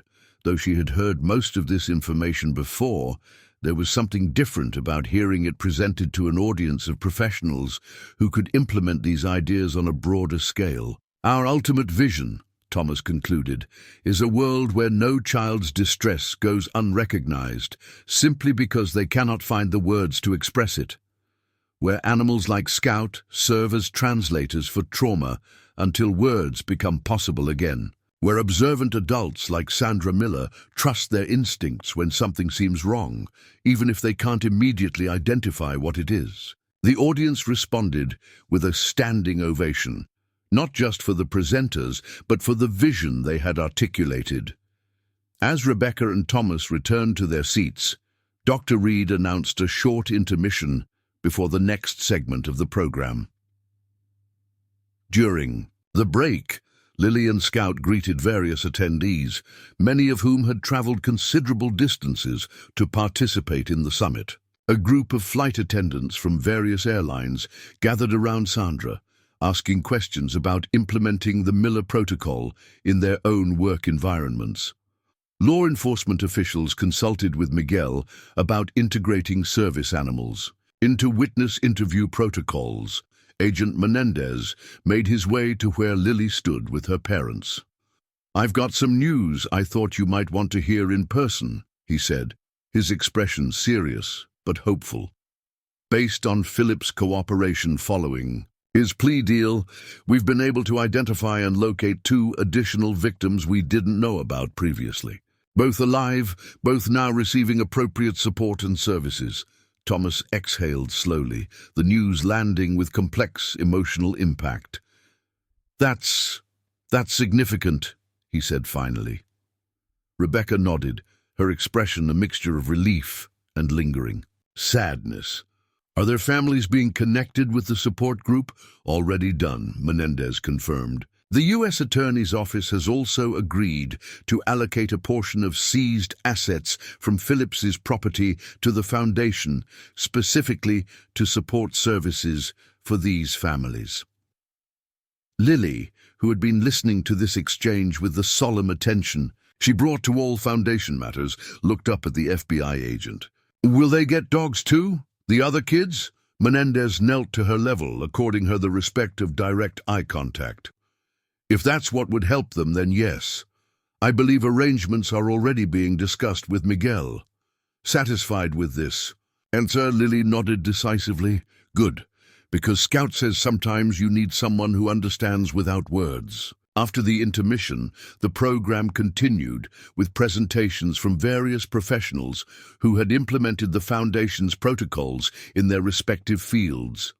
A school counselor from Seattle described how service animals had transformed her work with traumatized students. A detective from Boston explained how the Foundation's interview techniques had helped solve a complex case involving a child witness. Throughout these presentations, Lily occasionally whispered observations to Sandra, her insights remarkably sophisticated for a 9-year-old. "He's nervous," she noted about one speaker, "but Scout says his information is good, even if his voice shakes." Finally, Dr. Reed returned to the podium for the culminating segment of the program. Our final speaker today needs little introduction to this audience. Her courage, resilience, and boundless compassion have inspired everything we've discussed. Please welcome Lily Matthews and her partner Scout. A ripple of surprise moved through the audience. Lily's participation in the program had not been listed in the schedule. Thomas and Rebecca exchanged a questioning glance. This was evidently unexpected to them as well. What happened on Flight 2187 wasn't miraculous, Sandra continued. It was the result of training, intuition, and most importantly, being willing to truly see another person's distress, even when it couldn't be verbalized. Lily Matthews couldn't. Tell me she was in danger, but she found a way to communicate through Scout, and I was fortunate enough to recognize that communication for what it was. She paused, glancing down at her notes. Since that day, I've worked with hundreds of flight crew members, teaching them to recognize non-verbal distress signals, the subtle indicators that someone on our aircraft may need help, but can't ask for it directly. What began as an emergency landing in Denver has evolved into the Miller Protocol, now being implemented across the airline industry. For the next 15 minutes, Sandra outlined the key elements of the protocol, the behavioral indicators, decision trees, and response frameworks that had been developed based on her experience with Lily and Scout. She explained how flight crews were being trained not just to watch for potential security threats, but to recognize passengers in emotional or psychological distress who might need assistance. But the most important lesson I've learned, she concluded, isn't about procedures or protocols. It's about the power of connection, the moment when one human being truly sees another and responds with empathy and action. Lily Matthews couldn't speak about her fear that day on the plane, but she found a way to be heard. And that ultimately is what this foundation is about, ensuring that every voice, whether spoken aloud or expressed through alternative means, has the chance to be heard and heeded. Applause thundered through the auditorium as Sandra returned to her seat. Thomas leaned across Lily to grasp her hand briefly in silent gratitude. Dr. Reed returned to the podium. Our next speakers embody the very heart of our mission. Please welcome Rebecca and Thomas Matthews, co-founders of the Lily and Scout Foundation. As Lily's parents rose and made their way to the stage, Lily shifted closer to Sandra. You did really good, she whispered. Scout says your heart was beating fast, but your voice stayed strong. Sandra smiled, once again struck by the child's remarkable perceptiveness.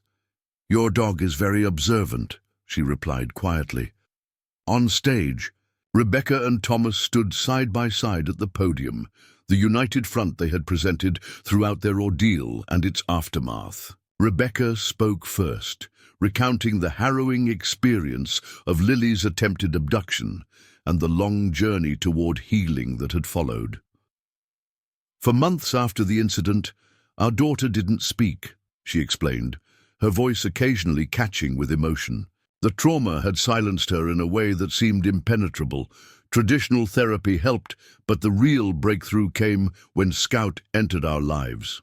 Thomas continued the narrative, describing how the trained service dog had gradually helped Lily reconnect with the world, first through non-verbal communication and eventually through spoken words. He explained how their personal experience had revealed a gap in trauma recovery services, the need for specially trained animals who could serve as bridges between traumatized children and the safety they needed to heal. What began as our families, our journey became something much larger when Andrew Phillips appeared on Flight 2187, Thomas said, his voice growing somber. The man who had attempted to abduct our daughter 3 years earlier somehow tracked us to that flight, a horrifying coincidence that could have ended in tragedy had it not been for two remarkable beings. Scout, who recognized the threat through scent memory even after years had passed, and Sandra Miller, who trusted what she observed rather than dismissing it. Dr. Reed asked me yesterday if I wanted to say something, Lily whispered to her startled parents. I said yes, it's okay. Scout and I practiced. Before either parent could respond, Lily was standing, straightening her blue dress with the dignified poise that often made others forget her age. Scout rose in perfect synchrony, and together they walked to the stage, the golden retriever maintaining perfect heel position without a leash or obvious command. At the podium, Dr. Reed adjusted the microphone to Lily's height and stepped aside. For a moment, the child simply stood, surveying the room full of adults with calm self-assurance. Scout sat beside her, his posture alert but relaxed. "Hello," Lily began, her voice clear and steady. "My name is Lily Matthews. This is Scout. We're here to talk about what happens when words get stuck inside you." A hush fell over the auditorium, the adults collectively holding their breath as this remarkable child prepared to share her perspective. 3 years ago, a bad man tried to take me," Lily continued matter-of-factly. "After that, I couldn't talk for a long time. Not because I didn't want to, but because the words wouldn't come out. My throat would close up, my heart would beat too fast, my brain knew what to say, but my mouth couldn't say it." She paused, one hand dropping to rest on Scout's head in a gesture that appeared instinctive rather than deliberate.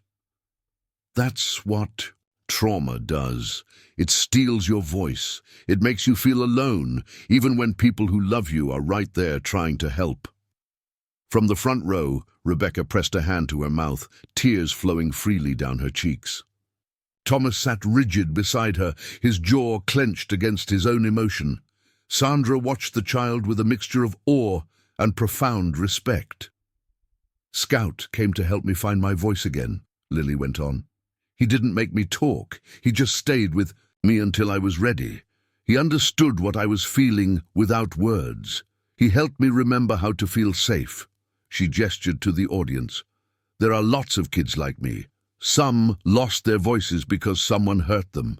Some because they saw something scary. Some because bad things happened that no one could control. They all need someone like Scout, someone who will listen even when they can't speak." Lily looked down at the golden retriever, who gazed back at her with unwavering attention. "But they also need someone like Ms. Miller. Someone who sees when something is wrong, even if no one says it out loud. Someone who believes what they see and does something about it." She straightened, her grey eyes moving across the audience with surprising authority for one so young. "That's what I want to tell you today. When I couldn't say I was scared on the airplane, Scout told Ms. Miller for me. She listened to him when she didn't have to. She believed what she saw. She made the plane land so the bad man couldn't hurt me again." The simplicity of the statement belied its profound implications, a truth that every professional in the room recognized. "I can talk now," Lily concluded, "but some kids still can't. Some adults can't either. They need people like you to see them, to hear what they're not saying, and to help them find their voices again. That's what our foundation does. That's what all of you can do too. Thank you for listening." For a moment after she finished speaking, the auditorium remained utterly silent. Then, as one, the audience rose to their feet, applause thundering through the space. Many were wiping tears from their eyes, moved not just by Lily's words, but by the courageous spirit behind them. As Lily and Scout made their way back to their seats, the standing ovation continued. Dr. Reed returned to the podium, visibly moved. "I think Lily has expressed our mission more eloquently than any adult could," she said, when the applause finally subsided. "Finding voices for those who have been silenced is the heart of our work. Thank you all for being part of this vital effort."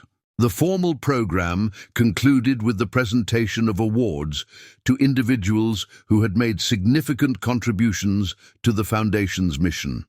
Sandra received the inaugural Guardian of Safety Award, while Miguel was honored for his work developing specialized training protocols for service animals working with trauma survivors. As attendees mingled during the reception that followed, Sandra found herself surrounded by flight attendants eager to learn more about implementing the Miller Protocol. She answered their questions patiently, but her gaze kept returning to Lily, who was across the room with Scout, speaking animatedly to a group of law enforcement officers. "She's remarkable, isn't she?" Rebecca said, appearing at Sandra's side with a glass of water. "Sometimes I forget she's only 9. Sandra nodded. Her speech was extraordinary. No notes, no hesitation. Just pure, authentic communication. That's Lily, Rebecca agreed. Once she found her voice again, she became determined to use it with purpose. She insisted on speaking today, even though we worried it might be too much pressure. She paused, watching her daughter with a mixture of pride and lingering protectiveness. But as usual, she knew exactly what she needed to do. Across the room, Thomas was engaged in conversation with a group of architects discussing the plans for the Foundation's permanent training facility. The initial designs he had developed were being expanded to include specialized interview rooms for law enforcement, therapy spaces for trauma survivors, and housing for families participating in the Service Animal Placement Program. Agent Menendez and Detective Harrington stood nearby, deep in discussion about integrating the Foundation's protocols into standard investigative procedures for cases involving child victims. The cross-pollination of ideas happening throughout the room represented exactly what the Matthews family had hoped to achieve with the summit, bringing together diverse professionals to create a comprehensive approach to trauma response and recovery. As the reception wound down, Lily approached Sandra, Scout faithfully at her side. "We're having a special dinner at our house tonight," she said. "Just family and very important friends. Will you come?" "I'd be honored," Sandra replied, touched by the inclusion in this intimate gathering. "Good," Lily said decisively. "Because Scout says we need to talk about airplanes." Sandra raised an eyebrow, intrigued. "About airplanes?" Lily nodded, her expression serious. "About putting service dogs on planes to help find people who are scared but can't tell anyone. Scout thinks it's a good idea, and so do I."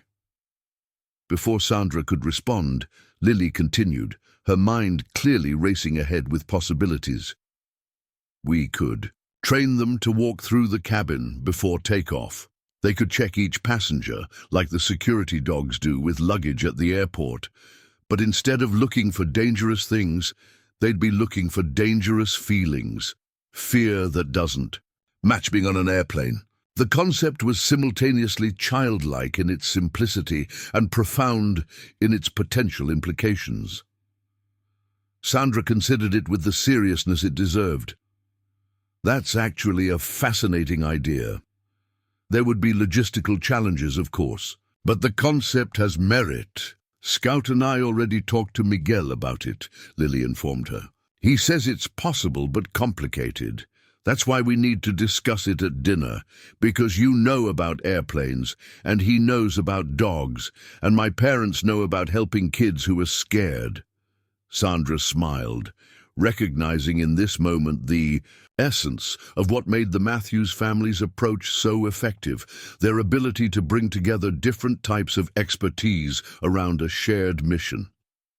"Then dinner sounds perfect," she agreed. "I'm looking forward to it." As they walked toward the exit, Scout leading the way with confident steps, Sandra reflected on the extraordinary journey that had brought them all to this point. 6 months ago, she had been simply doing her job, observing passengers on a routine flight. Now she was part of a movement that was transforming how society responded to trauma, all because she had noticed a signal between a little girl and her dog. In the complex tapestry of human connection, sometimes the most significant threads were the quietest: a child's silent plea for help, a dog's protective response, an adult's willingness to trust what she observed. From these seemingly small moments, lives could be saved, voices restored, and healing made possible, not just for one family, but for countless others touched by the ripple effects of that single decision to make a plane land. Outside the community center, the sun was beginning to set, painting the western sky in shades of gold and amber. Lily paused to watch it for a moment, her face lifted to catch the last warm rays. Scout sat beside her, mirroring her contemplative stillness. "Beautiful, isn't it?" Sandra observed, joining them. Lily nodded, her expression serene. Scout says every sunset means we made it through another day, and every sunrise means we get to try again. Your dog is very wise, Sandra said, not a trace of condescension in her tone. He says you are too, Lily replied simply. That's why you saw us when no one else did. The profound gratitude contained in those few words settled around Sandra's shoulders like a mantle. Not a burden, but an honor, a reminder that sometimes the most important thing we can do for another person is simply to see them, truly and completely, especially when they cannot speak their truth aloud. 1 year to the day after Flight 2187 made its emergency landing in Denver, Lily Matthews stood at the entrance to the newly constructed Lily and Scout Foundation headquarters. The modern two-story building occupied a spacious lot on the outskirts of Oak Ridge, its architecture reflecting Thomas's vision of creating a space that felt simultaneously secure and welcoming. Floor-to-ceiling windows allowed natural light to flood the common areas, while specialized training rooms and therapy spaces were designed with privacy and comfort in mind. Scout stood beside Lily as always, his golden coat catching the morning sunlight. At 10 years old, Lily had grown taller in the past year, her honey-blonde hair now worn in a practical shoulder-length cut that framed her serious face. She wore a simple blue dress with a silver pendant, a gift from Sandra Miller on the anniversary of their life-changing encounter. "Are you ready?" Rebecca asked, joining her daughter at the entrance. The past year had transformed Rebecca as well, shifting her from elementary school teacher to full-time executive director of the foundation. The new role suited her. She had discovered an unexpected talent for organizational leadership, guiding the rapidly growing nonprofit with the same warmth and structured approach she had once brought to her classroom. Lily nodded, her grey eyes taking in the newly installed sign above the door, the Lily and Scout Foundation. Every voice matters. Below the text was a silhouette of a child and dog standing side by side. "Scout says it's perfect," she said with quiet certainty. Thomas joined them, tablet in hand, checking the final details before the official opening ceremony scheduled for that afternoon. "The press will be arriving at noon," he reminded them. "And I just heard from Sandra. Her flight landed on time. She'll be here within the hour." Sandra Miller's role within the foundation had expanded significantly over the past year. While maintaining her position at Pacific West Airlines, where she continued training flight crews in the Miller Protocol, she had also joined the foundation's board of directors, lending her expertise to the development of safety detection programs across multiple industries. Lily was already moving, Scout matching her pace perfectly as they headed to the reception area. Sandra Miller stood just inside the entrance, taking in the impressive space with evident appreciation. She looked much as she had a year ago, though. Her auburn hair was now styled in a shorter cut that complemented her professional demeanor. She wore a navy pantsuit with a silver pin bearing the foundation's logo. "Sandra!" Lily called, her usual reserve giving way to genuine enthusiasm. The bond that had formed between them had deepened over the past year through regular video calls and occasional visits when Sandra's training schedule brought her to the East Coast. Sandra turned, her face lighting up at the sight of Lily, and, "Scout, look at you," she said warmly, embracing the child. "Taller every time I see you." She knelt to greet Scout, who pressed his nose briefly against her hand in a gesture of recognition and acceptance. "Welcome to the official headquarters," Thomas said as he and Rebecca joined them. "It's a far cry from our dining room table." "It's extraordinary," Sandra replied, gazing around at the thoughtfully designed space. "Hard to believe it's only been a year.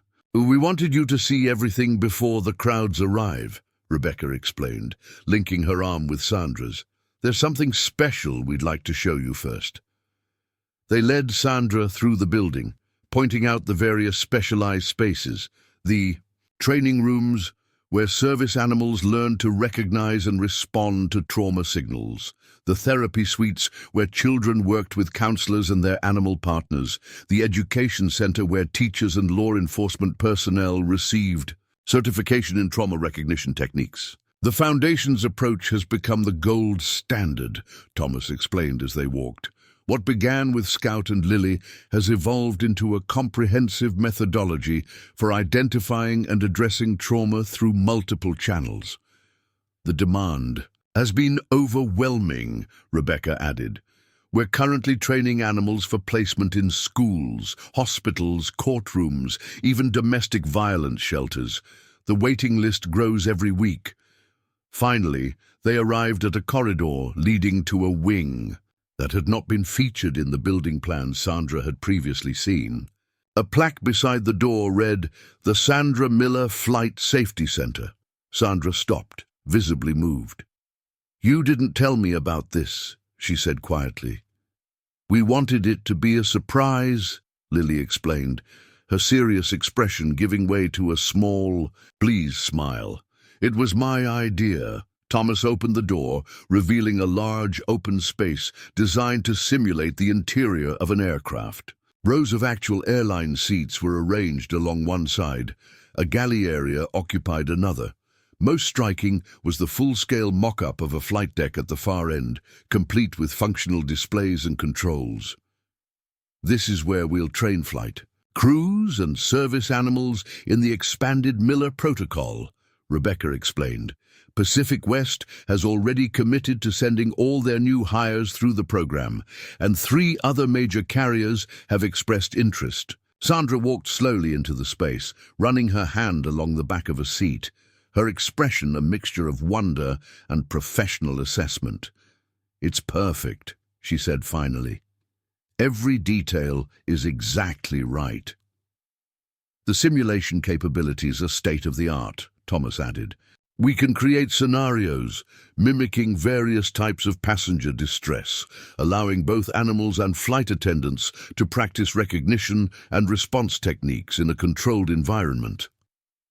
Lily had moved to stand beside a display case near the entrance. "This part is important too," she said, drawing Sandra's attention. The case contained artifacts from Flight 2187, a Pacific West Airlines safety card, a photograph of the Denver International Airport where they had landed, a replica of Scout's service vest from that day, and at the center, a framed letter from Captain Robert Daniels describing his decision to divert the flight based on Sandra's recommendation. "We wanted to preserve the moment that started everything," Lily explained, "so no one forgets how important it is to notice when someone can't speak for themselves."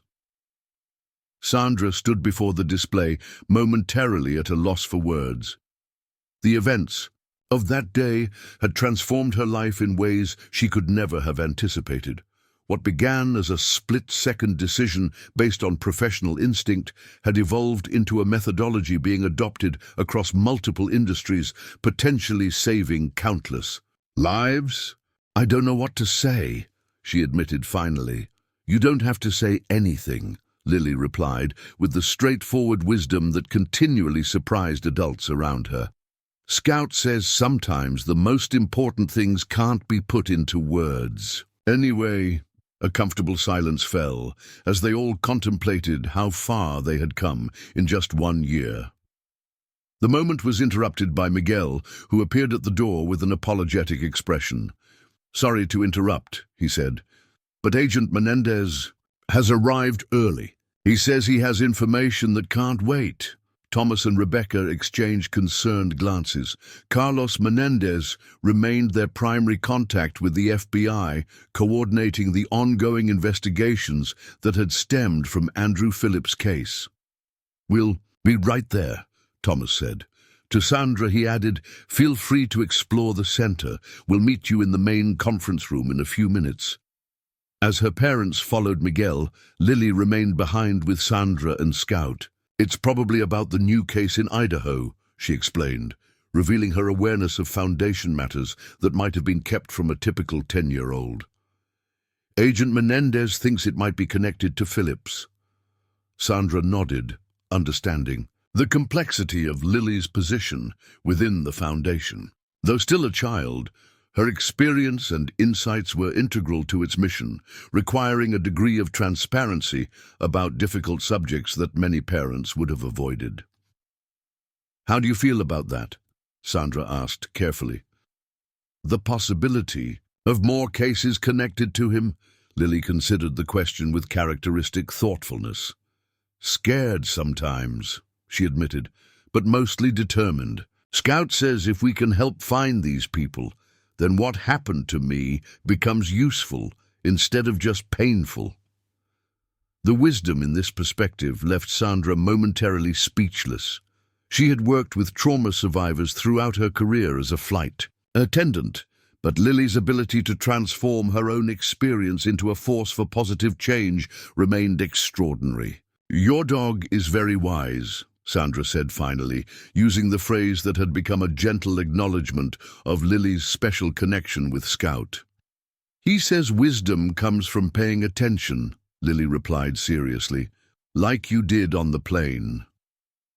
The main conference room, Thomas and Rebecca found Agent Menendez reviewing documents with Detective Harrington, who had become the primary law enforcement liaison for the Foundation. The men's expressions were grave but not alarmed. "Sorry to arrive unannounced," Menendez said as they entered, "but I thought you'd want this information before the public event this afternoon." "What's happened?"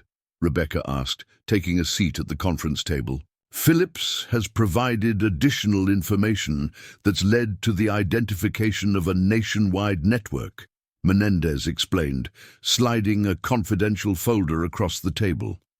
"At least 7 perpetrators working together, sharing information, techniques, even—" He hesitated, choosing his words carefully. "Even potential targets." Thomas's jaw tightened. "And this is confirmed?" "We've already made 2 additional arrests based on Phillips' information," Harrington interjected. "Electronic evidence recovered from their homes corroborates everything. These aren't isolated predators, it's an organized operation." Rebecca opened the folder, scanning the document within. "And the Foundation's techniques have been instrumental in building the case," she noted, reading from the report. "The interview protocols you've developed, particularly the use of service animals with traumatized witnesses, has helped us gather crucial testimony," Menendez confirmed. "Children who couldn't speak about their experiences before are now able to communicate with the right support." The door opened and Lily entered with Sandra and Scout. The adults fell silent, exchanging questioning glances about how much to share in front of the child. "It's okay," Lily said, demonstrating her uncanny ability to read a room. "I already told Sandra about the Idaho case. Scout says I'm old enough to know what the Foundation is really doing." Rather than contradicting this assessment, Menendez addressed Lily directly with professional respect.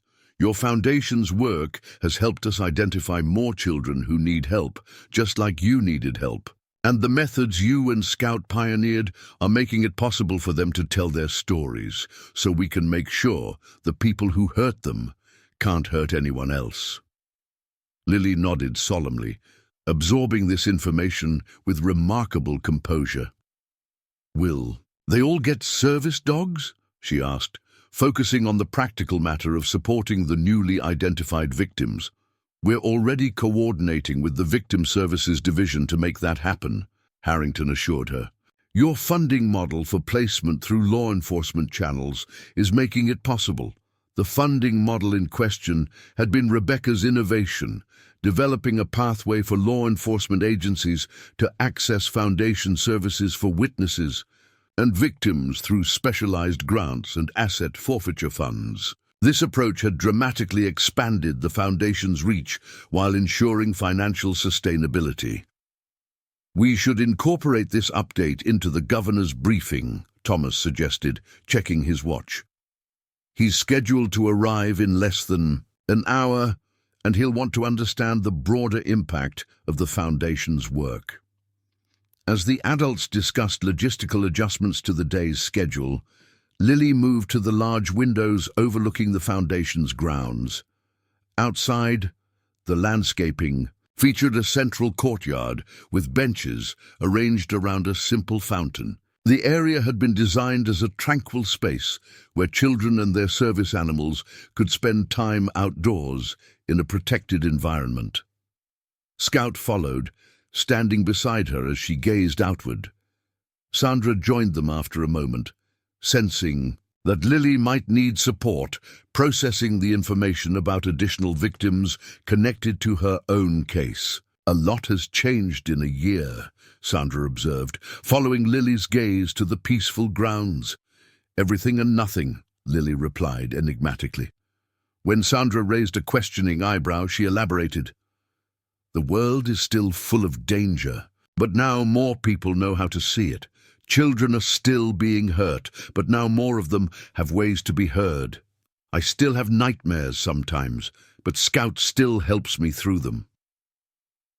The simplicity and depth of this assessment struck Sandra anew. Despite her young age, Lily possessed an understanding of life's complexities that many adults never achieved. "You've helped create real change," Sandra said. "The Miller Protocol has already been implemented in over 5,000 flights. Flight attendants across the country are being trained to recognize distress signals they might have missed before. That's saving lives." "It only works because you were willing to see what was happening," Lily pointed out. "Scout says the most important part of any system is having people who actually pay attention to it." Before Sandra could respond, the door opened and Miguel appeared again. "The first media crews have arrived," he announced, "and Governor Wilson's security detail just called from the highway. They'll be here in 20 minutes. Rebecca rose, professional mode engaging. "We should get into position for the welcome," she said, gathering her materials. "Sandra, would you like to join us for the initial press greeting? Your perspective on the airline implementation program would be valuable." As the group moved toward the entrance, Lily held back, placing a hand on Sandra's arm. "Before everyone gets here, I wanted to give you something," she said, reaching into the pocket of her dress. She produced a small box, offering it with solemn ceremony. Sandra accepted it, opening it carefully to reveal a silver pin identical to the one she wore on her lapel, the Lily and Scout Foundation logo, but with a subtle difference. Tiny blue stones were embedded in the design, catching the light with a quiet brilliance.